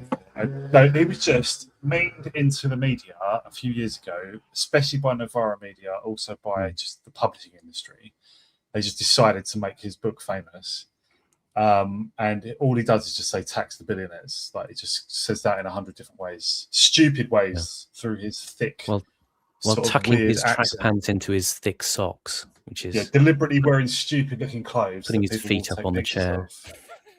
Yeah, deliberately looking like a slob, and just it's weird. It's a weird thing the media decided to do, like create his character. Is he like a free marketer, or is what is his? It's like it feels like wealth taxes. He's obsessed with wealth tax. Yeah. Tax on billionaires. I think his main theme is, the system's all a big kleptocracy and a fraud, and if we but saw through it, we could take back the power. But despite being rich beyond everyone's wildest dreams, he does have a Patreon, and he takes quite a lot of money monthly from the people watching. He was asking for money, doesn't he? He does seem to be. I mean, it seems that what Burnham wants to do is basically accelerate the kind of anti-wealth type stuff which Labour's doing, which obviously is going to come at that's going to accelerate the trend we've seen for the past few years, where a lot of large money is leaving, and it's it kind of creates an environment where you don't get much business investment or much in the way of income and capital. And I suppose the logic is, well, if we just squeeze as hard as we can kind of get just enough money out of the out of the corporate world and out of wealthy individuals to fund whatever on on nationalizations or whatever it is that Burnham wants to do. I mean, I'm no friend of capital either, so it's not it's not so much the principle, it's just that it's obviously not the right thing to do at this moment. It's gonna the UK is obviously far too overregulated for any economy to work in this framework.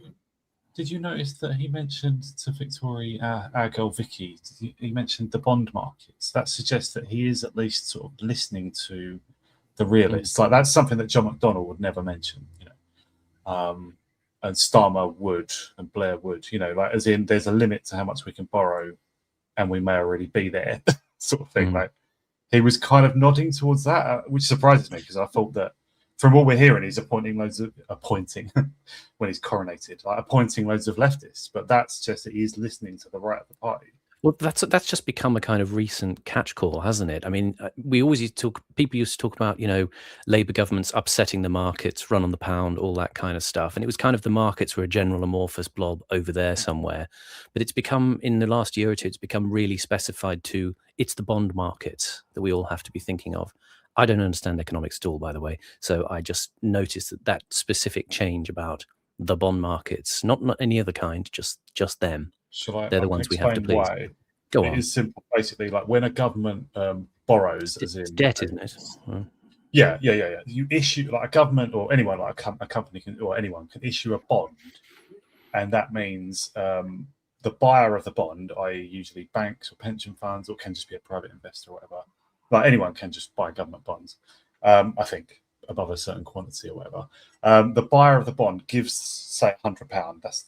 If that's the value of the bond, £100 bond, and over, say, 5 years, or there's varying lengths, you pay back what will amount to in total 5% of that. So what did I say, £100? So at the end of it, you'll have paid me in monthly instalments 5%, like £5, plus you'll have paid me the original £100 back, right? So the bondholder earns 5% for the trouble and for the risk, right? Usually, bonds issued by states, especially the US, also Britain secondarily, and other sort of well-developed economies, are considered the safest investments there are. Like, governments will pay back because obviously they want to issue more bonds next year and keep being able to borrow, right? So, but even state, but even US bonds, there's beginning to be more and more doubt about getting repaid. So if China, say, as they have, buys $1 trillion, what amounts to over time, like $1 trillion worth of US debt, or they may actually have more than that, I don't know. They are beginning to worry that they won't get paid back at all. So the yields, which is the amount that the bond issuer has to offer in order to get people to buy the bonds, that is rising to historically high levels already. Like 4.5% on the 10-year bond is historically quite high. And there's an increasing doubt as to whether people will buy them at any coupon, at any price, at any yield. Right. Is this because they won't get back the £100? You won't get back the principal. Or you might not. Because they were talking recently about trying to accelerate support to Ukraine again, and talking about mooting the idea of defence bonds in the UK. Is that right? What is it? What the like, well, I mean, sort of like, didn't you have like this sort of stuff in World War II? I mean, I literally know nothing about economics. Bonds that essentially are tied to defence industry production and spending. Well, I think war bonds were war bonds. Is that what I'm thinking of? Well, no, in the Second World War, like definitely in America they did this. Like, I think it was just issuing loads of extra bonds than what they would have in peacetime, and just attaching loads of propaganda to it, just saying it's patriotic to lend to the government at this time. I think. Right. So I don't know, but like, I've not heard of defence bonds. If that's a different. Chat has confirmed that Rachel Reeves did mention some war bonds, and I think also I'd read today she's talking about is this true? Some sort of like big tax on ISAs and investments. Stocks and shares ISAs, that has apparently been announced. Yeah. Bloody hell. Tax on holding cash in one of those, not even taking risks. Sorry, there's a police car. Yeah. As I said last night, you might as well be like the KLF Foundation years ago and just go up to a remote Highland bothy and take all your money and burn it and film it. And it'll be quite good fun. And it'll be probably better than what's going to happen next. there was also a headline yesterday, maybe bollocks, maybe just a prediction, but that Burnham or whoever Burnham has as Chancellor will also introduce exit taxes, which means if you try and leave the country, you get taxed maybe, I don't know, 20, 50%. I don't know what we're talking about. Wasn't this discussed the other day that Gad Saad had thought about relocating and to Britain?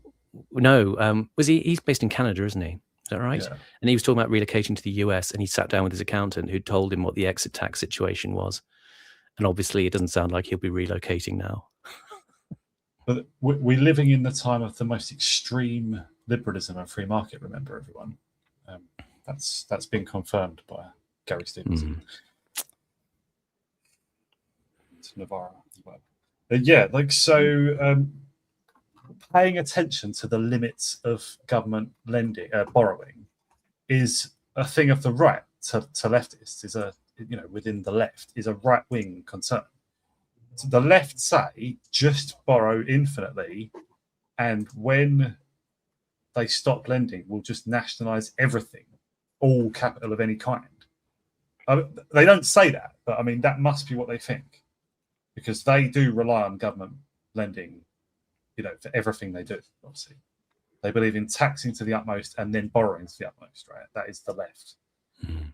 And so what they're basically saying is, ignore the bond. Like, once that dries up, once we can't borrow anymore, we just take all private wealth, take over the banks, take over all land, take over bank accounts. That must be what they believe. They see it as a right-wing thing to mention the bond markets, to show any concern with that. They're furious about it. They're furious that restraint exists on the minds of the right of their party. So I'm surprised, because Burnham is being painted as like quite a significant lurch to the left. Remember that Rachel Reeves, like not Starmer, but Rachel Reeves is a socialist. Yeah, she's a left-wing. She's on the left of the party, and she's a fucking idiot, obviously. But she, all the talk is that Burnham will appoint someone even more left. I'm beginning to think that's not true now, as he mentioned the bond. Breaking news: AA has appeared in the chat. The stream will end in 2 minutes. Come on! I think sorry for slagging off the left. I have a suspect his CPU is overheated, hasn't it, and melted down, and so we're now in the dying moments, the death spiral of this week's Deepest Law. Is there anything else people want to say before we are ruthlessly cut off? Oh, can't you just leave it up till the end of the hour, and then we could just have sort of a nice little cozy sort of Update, hot weather radio floor It's not session. my CPU, it's the entire grid, he says. Surrey has gone dark today, and we're trying to arrest the decline as best we can. The problem isn't that I was grandstanding from the economic riot, is it? No, that's absolutely fine. Futile though it may be. He says he cannot even get in on his phone. He's been finally locked out of his own stream. He's been purged by the Supreme Soviet of the People's Deepest Law, and a new leader will be elected very shortly. Chairman Panama Hat, and indeed, I will be. He will be. I am. I'm a follower of Pol Pot, so it's going to get pretty. There's going to be some heavy reforms. We might not be finishing because AA doesn't even know how to end the stream. Oh, God. Excellent. Should we just carry on? At some point, why don't we just carry on? I mean, we're meant to be here for at least 2 hours, aren't we? That's what we promised the audience, and that's what we should do. How far we can go. Yeah. Where's your actorly instinct, Simon? The show must go on. Gosh, yes.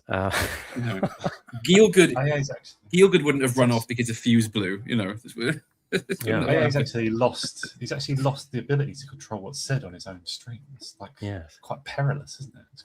It's very, very strange atmosphere. Situation. Yeah. Like we could say anything, right? Well, I would go and say for now, go and check out Ferro's channel, where we recently reviewed Glengarry Glen Ross at the Old Vic, the all-female production, which I gave a resounding score of 0 out of 5. Do please go and enjoy that. No, I agree. I haven't seen the play, but I do agree. 0. Well, it was exactly as we predicted. Yeah. You were warned it was going to be like that. I mean, it's the thing, because I haven't seen it, but as you said in that stream, You know, that it was just a really lazy thing where they just got a bunch of women to do a performance of Glengarry Glen Ross without really thinking it through. There was no sort of interesting artistic changes. None of the women seem to have thought of how to remodel the performances so that how do you do aggression without just doing a pastiche of male aggression? You know, as you say, it was lazy rubbish, and it's, you know, as we warned you and Ferro, it's a waste of time and money. Yeah, we went so others didn't have to. But there is that thing, isn't there? You know, you go and see the film, folks. If you haven't seen it, it's a brilliant film. I mean, it's not just that they're all kind of macho, shouty men. It's that they're bringing a kind of mother lode of despair in their worlds as individual characters that plays out through that energy. They're all quite inwardly weak. That's why it works. It's because they're at this firm which is, you know, on the verge of bankruptcy, and they're all desperate, and you know, they all have all these personal problems that come through in the script, and you know, that's it. And I think that's probably where you need a very, very competent female performer indeed to somehow capture that very male sense of kind of strength from a position of weakness, sort of bluster. And of course, if you were going to do that anyway, then why wouldn't you just get men to do it? You know? Yeah. Doesn't make any sense artistically. Mischievous people in the chat are suggesting we like review some tweets, maybe tweets about other tweets as well. Well, funnily you've just said that. Our friend Ben Pyle, who joined us on the Deepest Law for All Watched Over by Machines of Loving Grace, has just sent me a tweet that Greta Thunberg, this is Navarra Media, by the way, Greta Thunberg has warned that 40 degrees Celsius heat waves in the UK are only the beginning, and says that Britain's leaders have their heads completely buried in the sand regarding climate change.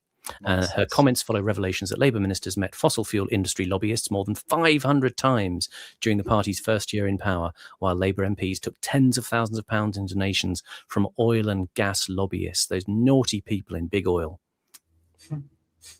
I'm pro fossil fuels myself. I just, to tie one thing back to Curto, as this is the Deepest Law. Alan Greenspan died a few days ago, didn't he? I heard. And he was a figure in, was it The Trap? Yes. That we reviewed, about Rand and everyone. He was one of the telling Clinton he couldn't go forward with his spending plans, which somewhat marred Clinton's election in '92. With Robert Rubin, was it? And Robert Reich as well.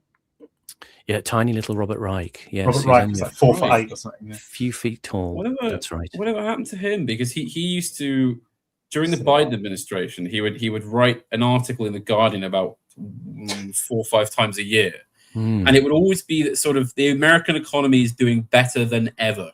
This is the greatest boom in American history. And I was sort of, is he just being paid to do sort of Biden admin propaganda in the Guardian? I mean, it's quite strange. Something like that. Yeah. I think he's still active on Twitter. He's kind of just a ranting, diminutive shitlib. He just continues to pump out angry, bitter energy, rather like Owen Jones. He's been doing the Never Trump thing for like 10 years now, and it ain't getting any better. Yeah, but Alan Greenspan was one of the, as we remember, one of the close circle of intimates of Ayn Rand. Ayn Rand, whose influence extends even unto this very day in parts of our polity. You mean Rupert Lowe? I'm not saying anything. Rupert Lowe is an expressed big fan of Ayn Rand. Yeah, he singles her out. Do you think Randianism should make a comeback? No. Well, there's the verdict. Rubbish ideology. Rubbish. Yeah. But people watching may want to revisit our review of The Trap, which took place over some weeks. That was interesting. It's many years ago. Yeah, it was like at least a year ago. I'll say my part. I don't think radical individualism is gonna save us. That's just me. Call me crazy. Radical individualism and Thatcherite economics may not be the thing that's going to save us. Just as I say, take your pot shots now. You're saying don't bring back John Redwood as policy. Well, you know, I mean, he is a man who was praised by Newt Gingrich back in the day as a kind of sign of promise in the Tory party. Just saying. That's the endorsement I want. The Newt. Big NG. Yeah. I obviously lean a bit more towards, a lot more towards the free market. But I also don't. The Randians, they're weird. There was like a cult, strange. There was a lot of it's just to do with love and sex and who was shagging who and who was close to Rand, who was sitting next to her at that last meeting and whatever. It was just weird. But as AA said on one of his things the other day, like her actual economics was largely just sort of copied from Mises, really. Who I do agree with. I think AA still agrees with Mises, although obviously it's complicated now. But yeah, Rand was not much of an economist herself. I've read like her. Obviously, her two most famous writings were both novels, Atlas Shrugged and The Figurehead. And I've read was it the Fountainhead? Sorry, I've read The Fountainhead. Yeah, the Fountainhead was long enough and turgid. She's not an exciting or moving writer at all. It's really the problem. The problem is if you set out to write a novel, you have to write a novel. And if you set out to write a philosophy book or an economics book, you have to write one of those. They're all different mediums. She didn't decide. Right? So it's just this thing strung out between, it's a novel, but it also wants to expound this philosophy. And, there are subtle, intelligent ways to expound a philosophy in fiction, but Ayn Rand was not capable of doing it, and also her personal politics was just not serious and execrable. I think. Who was better at making a point with a novel that I didn't really pick up on because I was just reading them as novels, but I realised later it was Ursula Le Guin. Did anyone ever read? The Wizard of Earthsea? Yes, Ursula K. Le Guin. Yeah. I mean, she's a hard leftist, feminist, environmentalist, and stuff. I think she's died now, but she lived to a very old age. Yeah. But her books apparently are sort of allegorical and stuff. But I didn't. She's just an excellent storyteller, like just really, really good novels. We had to read it at school. I remember. You read Earthsea at school. We had. It was actually where I got into acting, to be honest.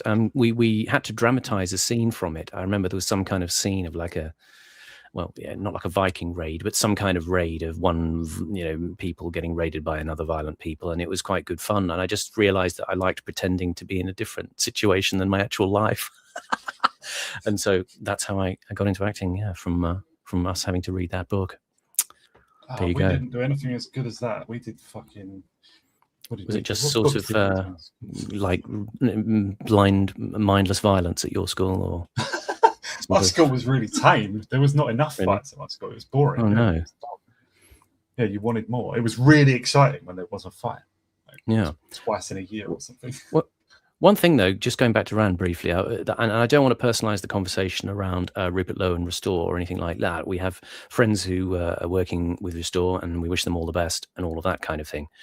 What I am interested in, though, is this. What I am interested in is talking about this idea of this generational divide between people, in terms of the idea of people of an older generation being in love with the kind of Maggie Thatcher kind of thing. And then, those of us who, a lot of Gen Xers in my peer group may fancy the idea of a kind of return to Thatcherism. But then there's people like me who see that, that kind of can't work anymore and is probably not a great idea. And then younger people who are kind of a bit more firmly against the idea of going back to that sort of era. What do you think about that kind of struggle at the moment of people trying to reconcile that in party politics? There's the young energy trying to say, look, this really isn't going to work. We really, and the older generation kind of takes it as an article of faith that no, if we just bring back Thatcherite ideology, it will all kind of be fine again. But there's kind of no money in the system, it feels like, for that to happen. Well, yes, because Thatcherism is remembered in its historiography as being a system that deregulated the economy / spending, and therefore led to a great sort of boom in the British economy and sort of brought us into the roaring 80s, if you like. Whereas, of course, that's not what happened at all. Much more complicated than that. Yes, obviously the economy and the situation on the ground in terms of general political stability and wealth did improve for various reasons. But effectively, and I'm being very simplistic here, but it basically came down to selling off whatever we had left. Any industry, any infrastructure, anything major that could be leveraged for development or for money or any of these things was what was done. And it basically was a sort of short-term desperate leap to keep the UK functioning. I think one of the sort of main things about Thatcherism that would probably play more sympathetically in the current climate, where a lot of people, not even just the young, but anyone under a certain age, is finding it impossible to have any sort of, get on to sort of buy property or have any sort of real economic investment, private sort of investment. By selling off a lot of the council housing and basically doing right to buy, where people could, buy their own council houses for pretty cheap, that led to quite a downshift in wealth, where suddenly a lot of people found themselves getting wealthier. And of course, that was very good if you were somebody who lived in a council house and could afford to buy it. Hasn't worked out so well in the long term, I don't think, because it is one of the reasons for the big property bubble, and one of the reasons that boomers are so attached to property in general, as a sort of unsinkable ship, which of course is very much not the case. But I think one of the issues with the kind of generational divide in the sort of the so-called right-wing parties is that there simply are there are no other ideas. Kind of very much in the spirit of what Adam Curtis said. Nobody has actually sat down and come up with an economic set of formula or wisdom or even a sort of basic doctrine for what to do at this point, because we're sort of in uncharted waters. This is not a simple case of do we go more neoliberal or do we go more statist. It's we're in a kind of ersatz economy, largely funded by debt and speculation. And I think, as you say, the problem is that if you're Nigel Farage, or even if you're sort of a young Tory, you're not an economist. You're not the sort of brain that's going to sit down and spend time. I mean, obviously, even if you did, you need years and years to do it, to come up with a new economic theory that would perhaps address some of the issues we see today. Instead, it's just, well, obviously we just do more Thatcherism. And if you're a leftist, then the instinct is just to say, well, the system isn't working because the greedy, evil Tories want to give it to all their billionaire friends. So obviously what we need to do is just fund everything up to the hilt, no matter the cost, make sure that the benefit system overflows with money, make sure the NHS overflows with money, keep putting everything into the state, nationalize everything. It's too basically drastically over simplistic solutions to a problem which would need enormous amounts of work and cooperation between governing forces to be sorted out, assuming they even wanted to or knew how to, which obviously they don't. What do you think? What do you think, Horace? I mean, didn't she come in and sort of slap down a copy of Hayek and say, "This is what we're doing"? Isn't that the story? Yeah, this is what we believe, wasn't it, or something? Yeah, I think that was at the IEA or something, right? I think that Thatcherism, it's been said that she came into. There was no Thatcherism from her; it was more from John Redwood or whatever. She didn't have particularly clear ideas. She did feel that the sort of the general thing of having prices and incomes policies and nationalized industries and trade unions that could sometimes shut down, not like a general strike, but something amounting, they could shut down key things. She thought that was all wrong, was against that, and was determined to overcome that. That they did prepare for before getting into power, but it doesn't amount to a full program of liberating the economy. It was shut down, privatized British Steel, British Gas, British Telecom, and some of the others, British Leyland, and quite a lot of that stuff was sold. That had been nationalized 30, 40 years before. But I would say it's not really attributable to the free market, but also to they were monetarists, and they came in and pretty much triggered off a very severe recession in 1980 to 83 or something. I mean, arguably still going at the time when she won the 83 election, or just beginning to get better. But they probably would have, or they may well have lost that election. Were it not for the Falklands War. That's often said, right? That a lot of it was actually quite haphazard, and she wasn't that strong within her party until 83. After that, she certainly was, until obviously she alienated everyone and got overthrown 7 years later, right? But that 79 to 83 was a period of the most severe rancor within the Tory government. Is it because it's funny? It's funny. I heard one of the Talk TV commentators, sort of pundits that they get in the studio now and again recently, and he sort of waved a hand in the air of, we need Thatcherism back, we need monetarism back. And I thought, isn't monetarism? It's just a means of managing the economy by constraining the amount of cash in circulation to kind of keep inflation down. And as you say, it didn't work disastrously. Yeah, there was also apparently a global recession in that early 80s. So I don't know to what extent that's blamed on, but monetarism does involve it's Milton Friedman's theory, really, or Chicago school thinkers. It means sometimes actually deliberately driving the interest rates very high, quite sharply as well, And so someone in the chat mentioned a minute ago, like 15% interest rates is what they remember about Thatcherism. That there was also that under Major as well. It was under Major that it went to 15% actually. I'm not sure if that happened. Maybe that happened under Thatcher as well. But that's like where they're like, it's like they call it the counter-inflationary battle. Sorry, go on. I just wanted to say thank you to the person in the chat. I've just looked on AA's community post on his YouTube channel. 1 minute ago, he posted literally just driving home, listening to the stream, and he's posted a screenshot of the temperature, which is 37 degrees. There it is. There it is, folks. We are the latchkey kids of YouTube streaming now. Typical Gen X story. We've been abandoned by our parents. They've just said, make yourself something, watch the TV, and here we are. The digital. AA sat down on the hottest day of the year to record a stream, but in the midst of it, something went wrong. He realized he could no longer control things the way he had before, and the system would have to change. Their dreams of control had turned out to be a fantasy. I should just. The reason I gave that little history lecture was just to say there is no Thatcherism that you could transplant from then to now. I don't know what either side. No, there isn't. They're like so. I think what they mean by Thatcherism is essentially what the Tories did under David Cameron, which is just do a load of really, really corrupt cronyist deals with whoever will be the lowest bidder, essentially.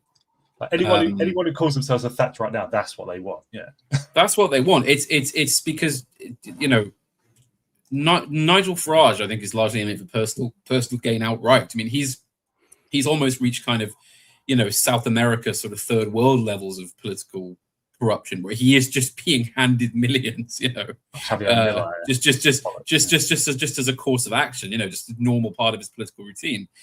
So I would very much think that should any of those parties get into government, which I still doubt they actually will, especially with Farage at the helm, I think his plan is to torpedo it and then do the whole cycle over again. It's interesting how he's been reacting. He's been pressed about that 5 million, isn't it? Ferrari went for him on LBC the other day, and other commentators on the BBC have gone for him, and he's kind of come back with this very sort of unsettled, slightly angry reaction about this £5 million. Is it? Yeah, is stop it this talking big about it? He said, yeah. He said it's a well. I mean, and people get banned all the time. To be fair, I would be annoyed given that probably every other politician is getting similar. Obviously quite not that much in one go, perhaps, but I just assumed it was a corrupt system. That's probably why I think he is maybe justified in being pissed off because, other politicians get loads of gifts as well, and the same journalists just leave it. Admittedly, 5 million in one go is pretty interesting. But, like David Lammy has had this before. Like that guy just gave you £50,000. What's that about? He's like, I'm not discussing it, and that was it. Do we think he's going to throw the towel in with the party? I mean, people are speculating that maybe within a year he's going to sort of have enough, and it's going to sort of join the pile of corpses along with UKIP and the Brexit Party. There's going to be a reform, body lying on the political field. That he then slags off like he did with yeah, exactly. I mean, do you think this thing of I don't know, of condemning your base at every turn is really helping him? I don't know. No, call me crazy. It's not. No. They have declined at the polls, haven't they? I don't know how much. This is what's being said. I mean, they were trying to do it yesterday and say, they've dropped from whatever it was, 30-odd percent, 36% back to 23%. So they're trying to big talk it as if there has been a decline. I mean, isn't it a bit early to say? No. The real poll is the election, obviously. And I don't think Burnham is going to call an election soon. That's just my sense. I wouldn't. If I was him, why would you? I'd be looking forward to 3 years now. Get your feet under the table. With a massive majority. Yeah. And a strangely compliant parliamentary party. Well, they'll be compliant as in they won't run a candidate against him, and then they'll just rebel against him as soon as he starts making laws and stuff. It's going to be something like that. They're idiots. Yeah. The Labour left are just thick. Okay. Yeah. But why are they not challenging him? That Darren Jones, by the way, Owen Jones mentioned Darren Jones. I think that's already been squashed. He said no. So I don't think that's happening. There is no challenge so far. I find that pathetic. I find that unexplainable and pathetic. Why? But also because what did they want Starmer to do that he didn't do? What exactly was the problem there? What was the left? You mean? Well, yeah. I mean, why was the party so willing to abandon a man who brought them back from the death spiral they had under Corbyn? Spent years plucking out all from what their point of view are bad eggs, led the party into an election, which obviously it was more a case the Tories lost than they won, but he still managed to get a great big majority. I've been wondering this. What is the reason for him to step down? Why did Starmer step down? Why? I get the impression that so far the reason he's held on is because he was put in really not by the Labour Party but by something higher, right? Whether it's the kind of Blairist managerial structure or financial people. Basically, he was put in by the powers that be to enact what would be unpopular, sort of un-Labour-like, but sound policies that they need to do to keep things functioning on just a basic level. Really sort of like bail out the water from the bilge type stuff. And I think as long as he had their backing, then there was no real problem with him getting sort of cooed from below. And presumably over that weekend, someone tapped him and went, right, we've decided actually we're just going to bring in Andy Burnham. I mean, maybe Andy Burnham will just be Starmbot too. Maybe he's agreed to do that. Maybe he just because also I think for Andy Burnham, I do get the impression there's a level of ego involved in that he probably sees himself in a very high regard. Because you remember in 2015 when they were discussing who should be the new Labour leader, and Andy Burnham was by far the one that obviously the party establishment wanted, a decent chunk of the Labour base wanted, especially for people in the north and Manchester. He was the golden boy, and then basically the quote unquote youth, the youth. They all voted in Corbyn, which is genuinely not in the script. And of course, we know how the establishment feel about Corbyn because he's a genuine outsider in terms of his policies and outlook. And so I think maybe Andy Burnham feels a bit cheated that 10 years ago he wasn't made Labour leader. It was thrashed. It was. Yeah. It was pretty, and I do think you can. I think there is a conceit in his eyes. You can see as he jogs around and strolls into London off the train in his black humble jacket. Doesn't wear a suit. This kind of thing. It's all. There is a great conceit at play. Methinks there was something very much like. I mean, have you guys ever seen A Very British Coup? The 1980s version. So Harry Perkins, the Sheffield steel miner, is elected to government, and he comes down to London on the train, followed by brass bands, and he comes in oozing sort of proletarian, beer and fags charm, and maybe this is a kind of low key version that Burnham is playing. No, because it's not. It's because it's all designed to appeal to sort of.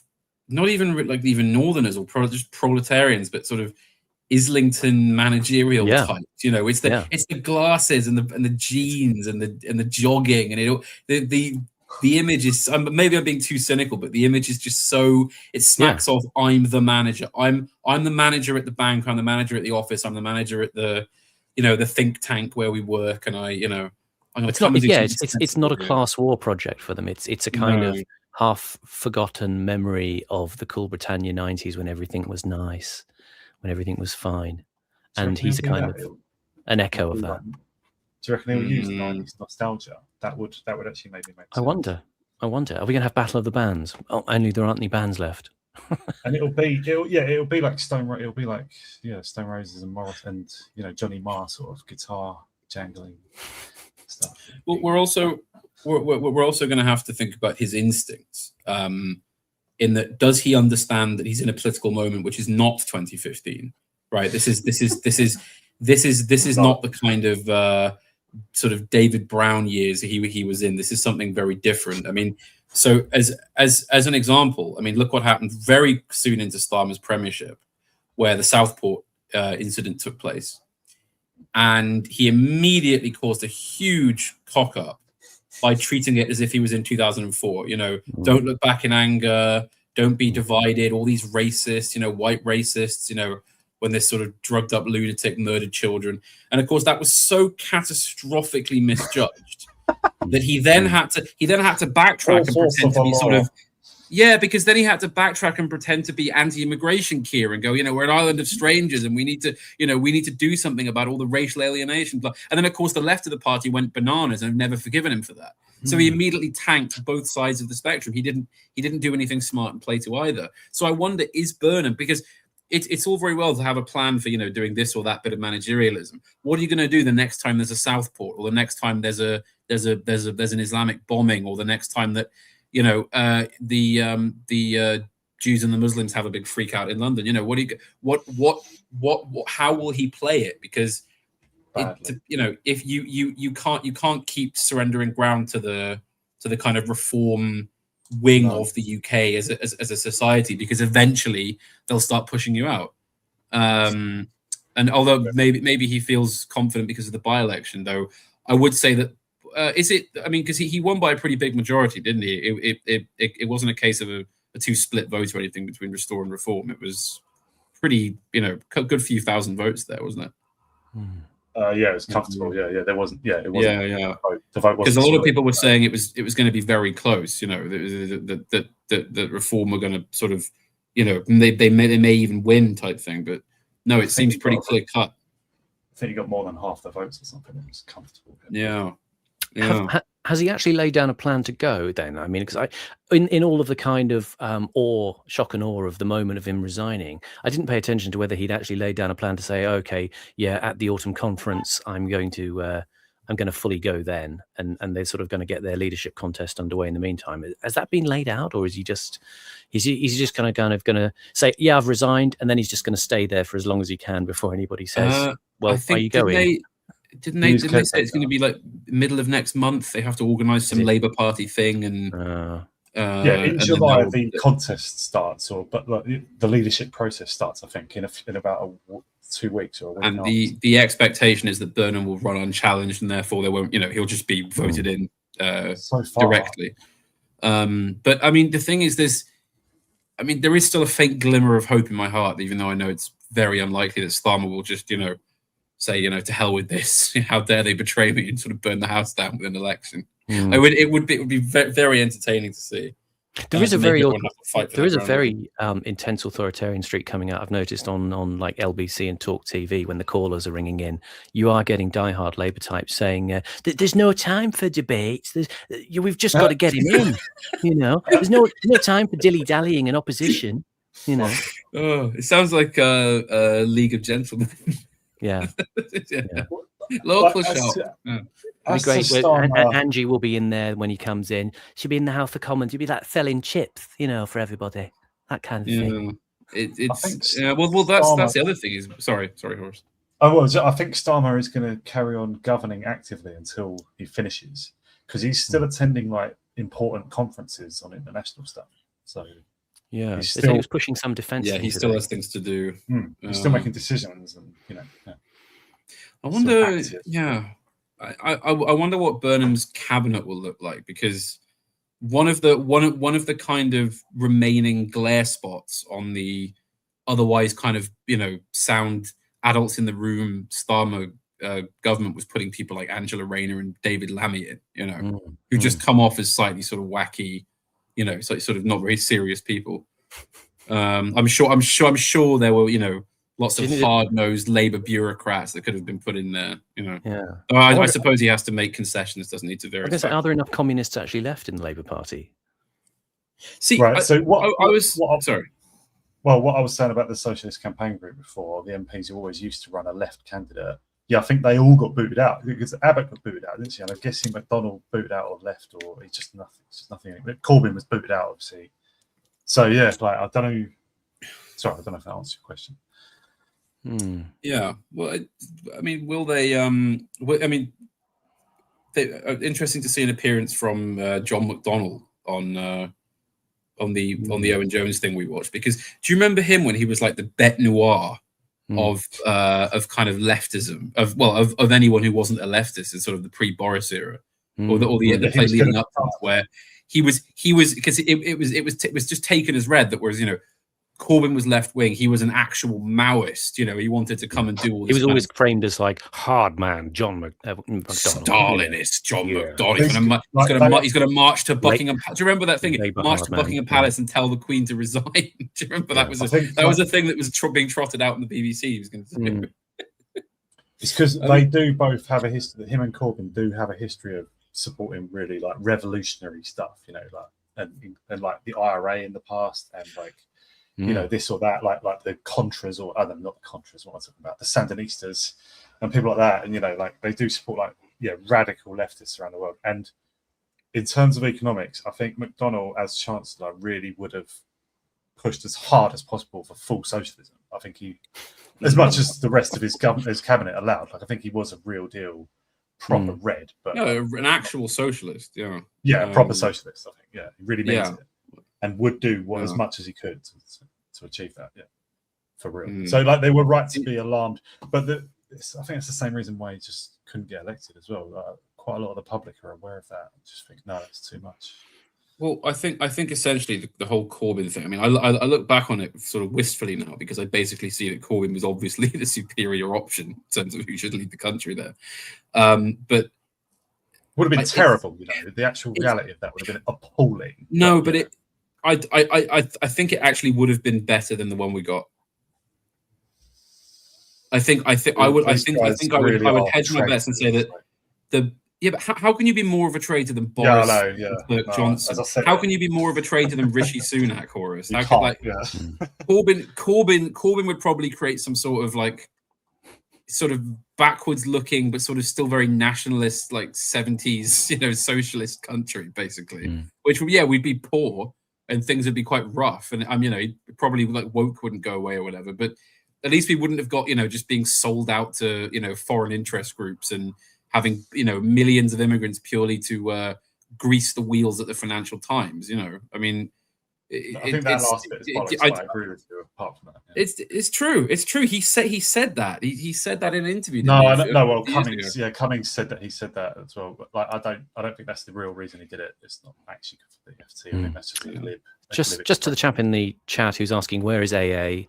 Currently, at the moment, he is gliding serenely home in his open-top E-Type Jaguar with a fat Churchill in his mouth, laughing uproariously at our merry antics. Quincy Jones on the stereo.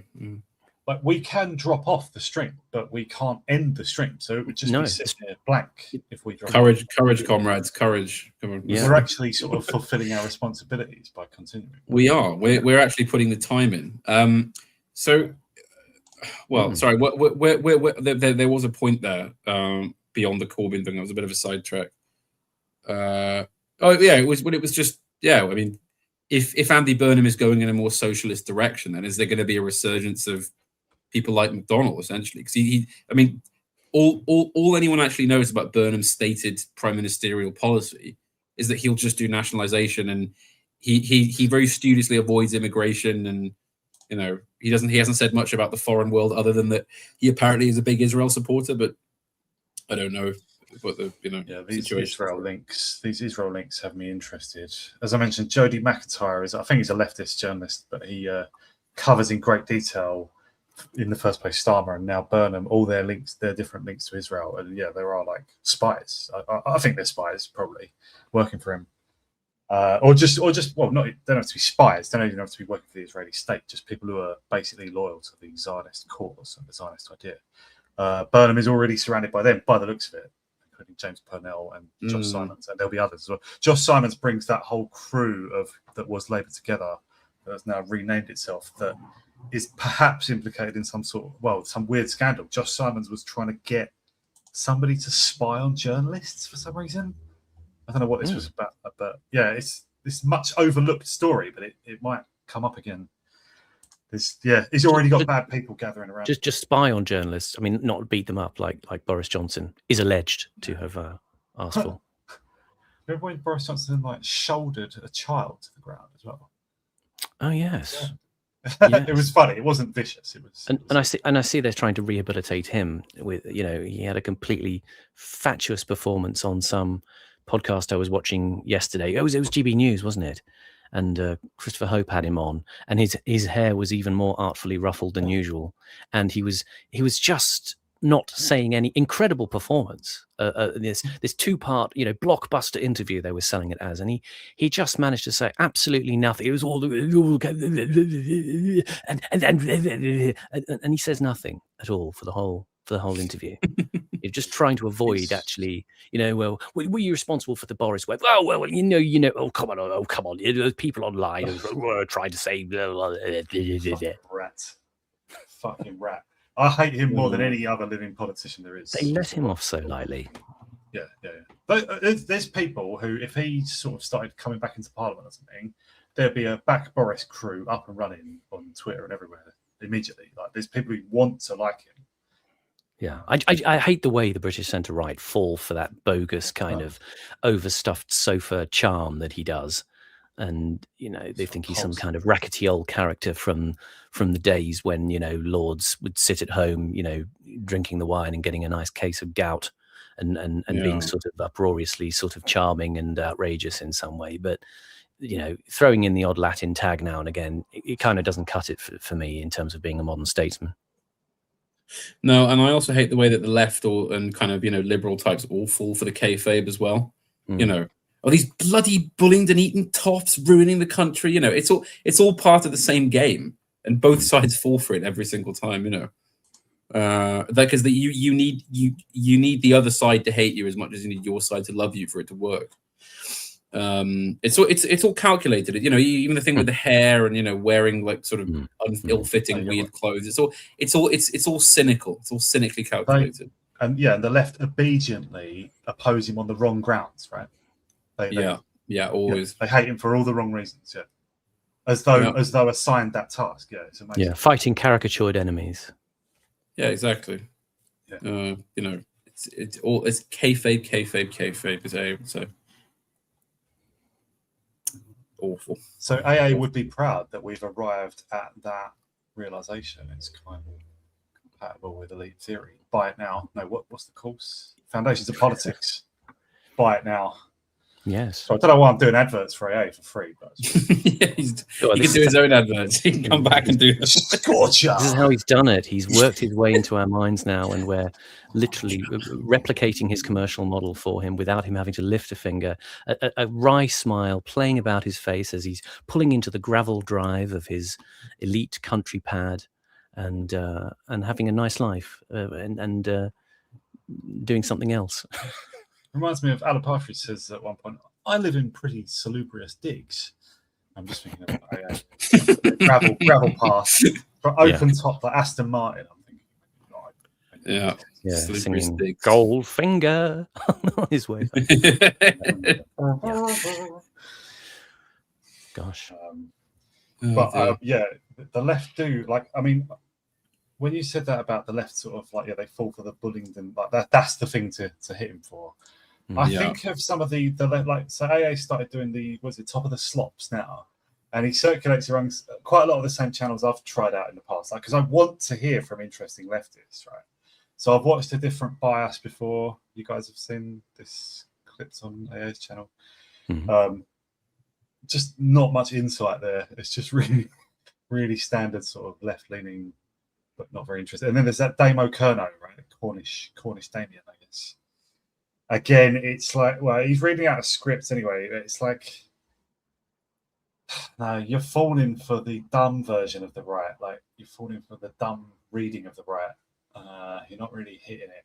Like, I'm like, all I've disagreed with AA and others about, like, allying with the left, I am up for it. Like, I want to find people on the left we can work with.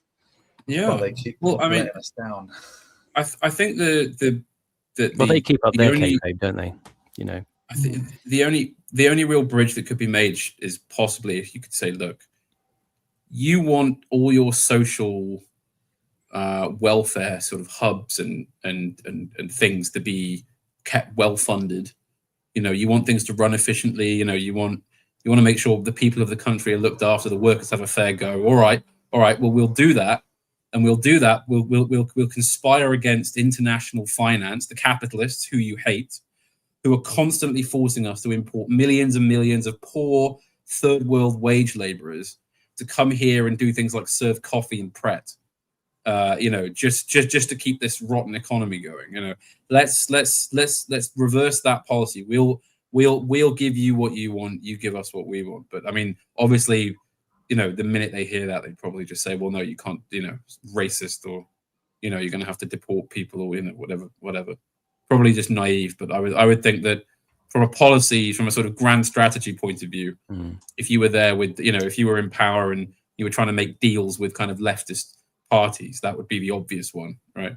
We'll just, because also if you let the population decline, which is what should be allowed to just happen naturally, the average person will just be in pretty much every metric far better off, right?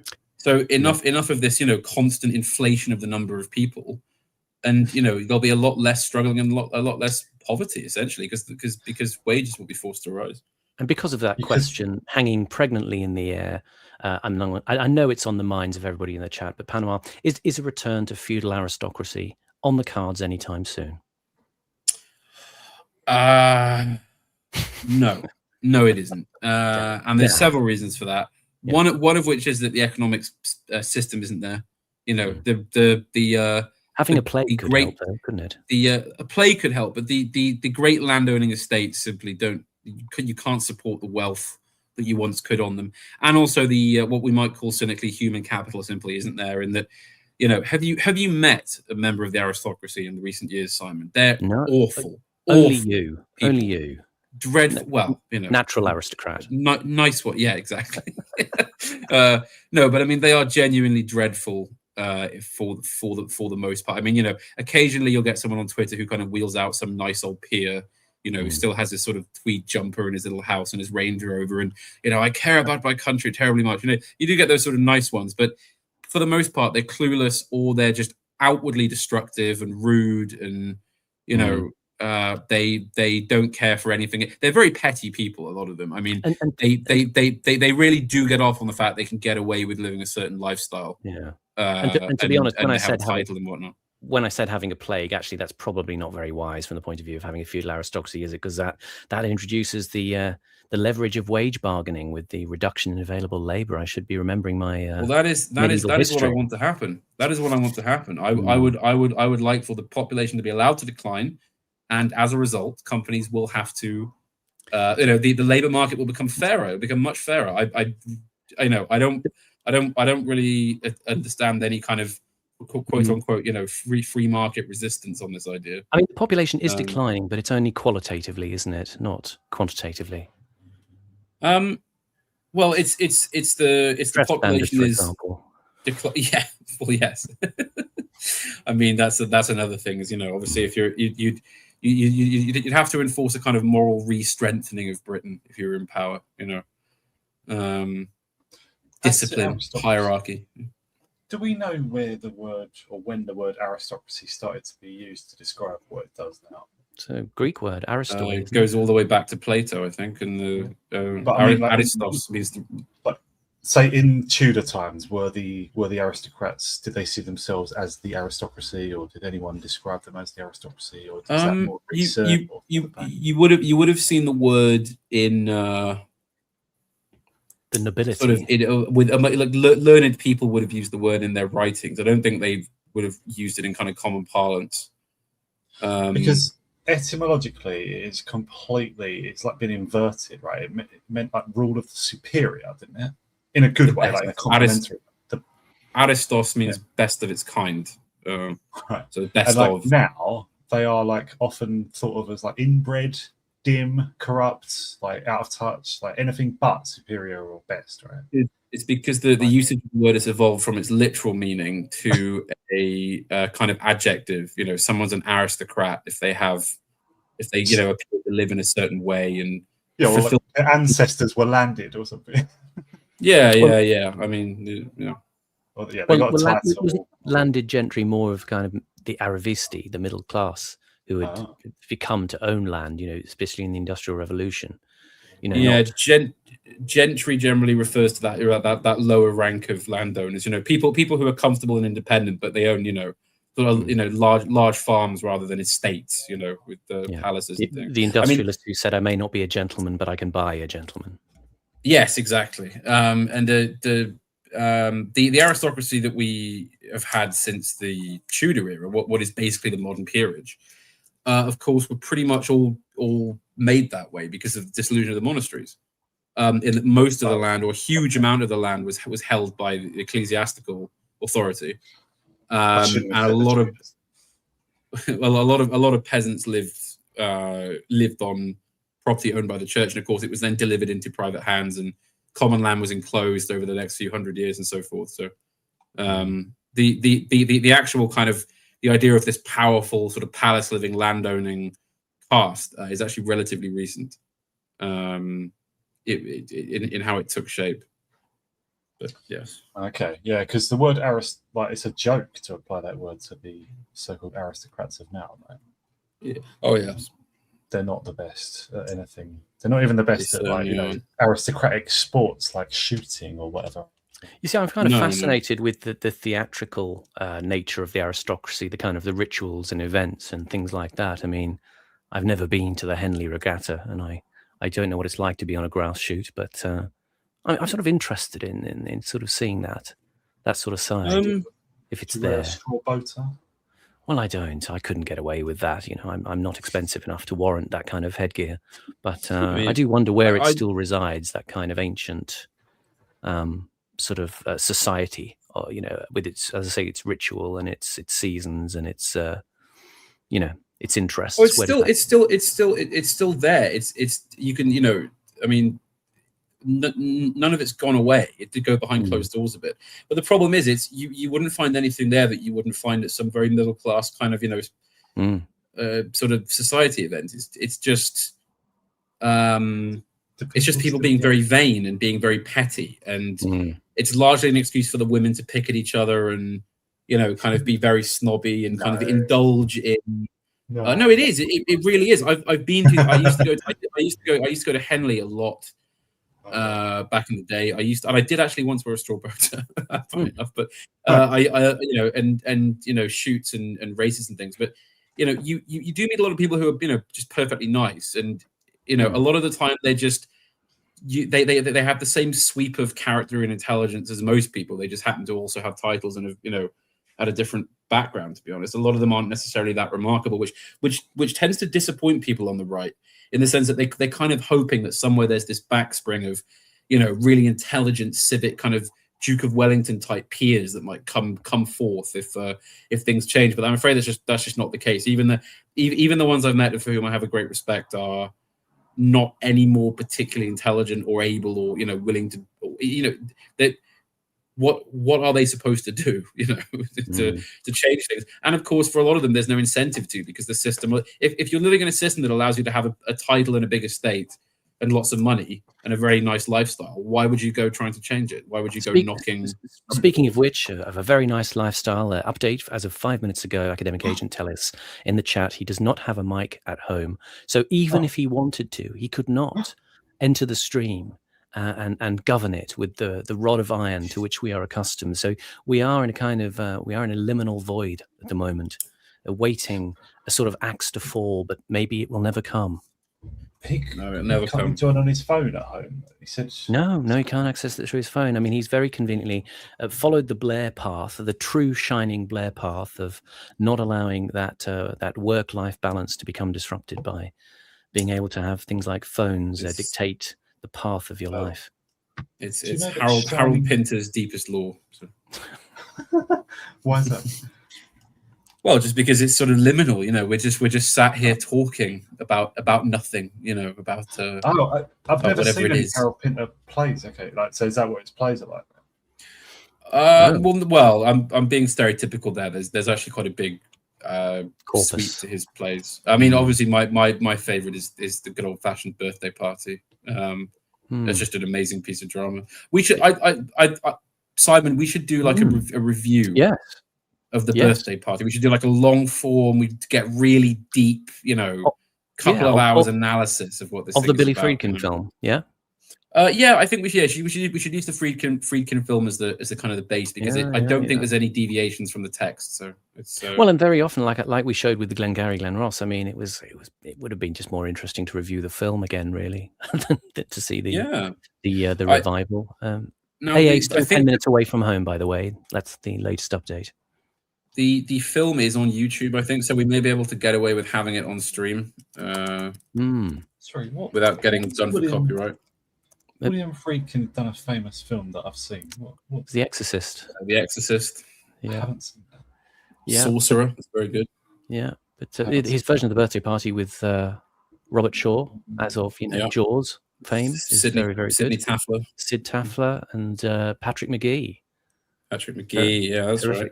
Terrific actors. Terrific performance. Prefer Patrick McGowan. Well, he's a good actor as well. I don't know if he was ever in a Pinter film, a film of a Pinter play.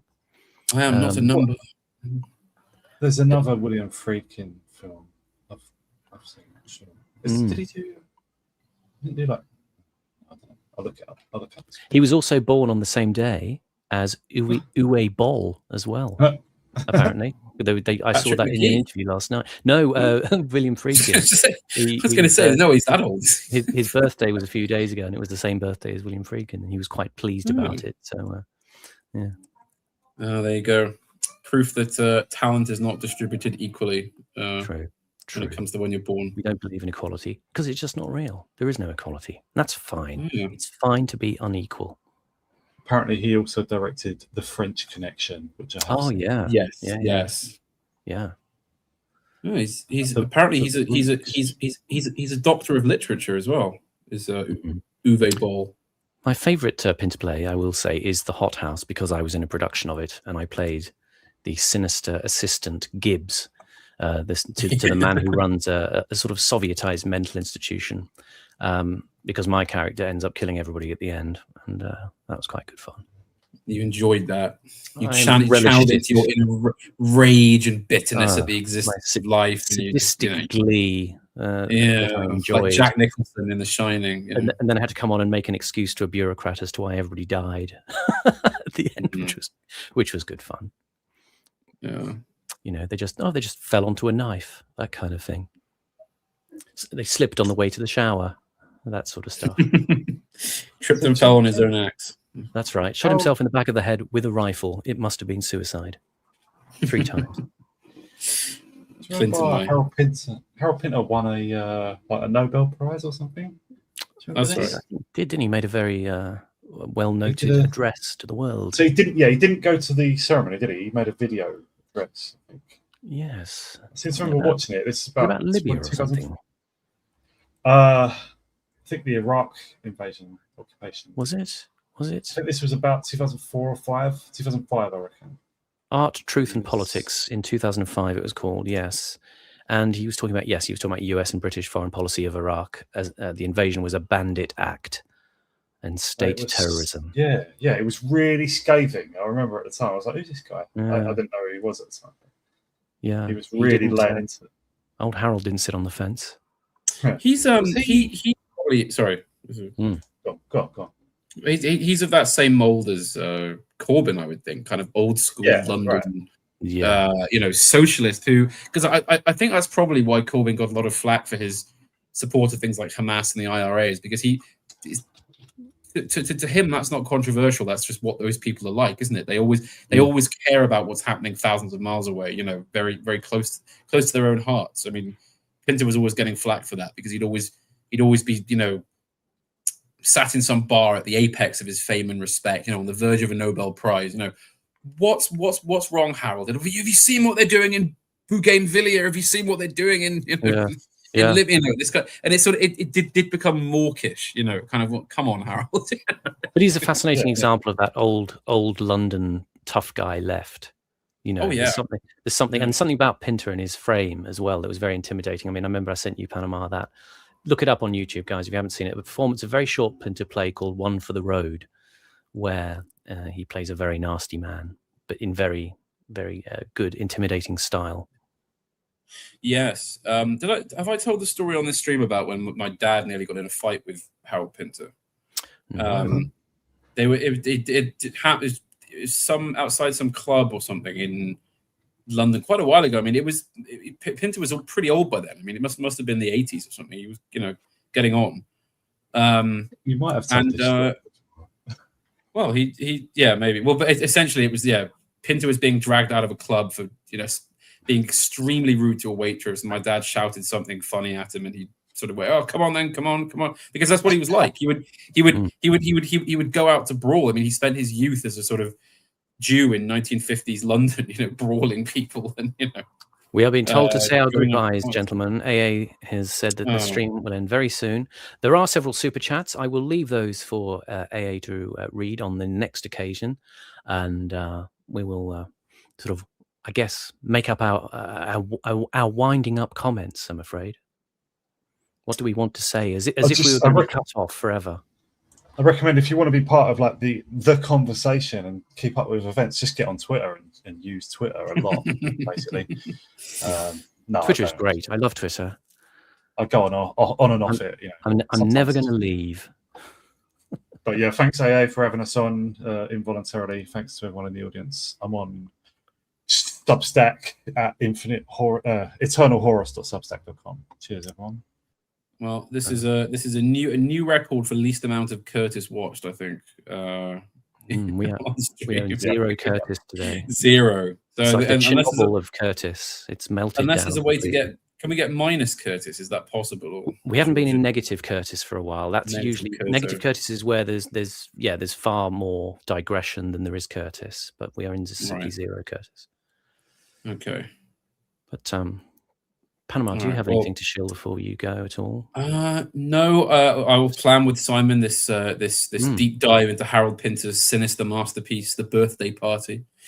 And what everyone knows where my channel is, so have a look on there when it comes out. And other than that, no, nothing to promote. I will second recommendations for both of these excellent gentlemen, with Horace and his excellent Substack, and Panama and his many published works, which can be found if you do but ask. They can be sought at all good bookstores and even some bad ones as well. I'm on Twitter at Simon__Roberts. Thank you very much for tuning in.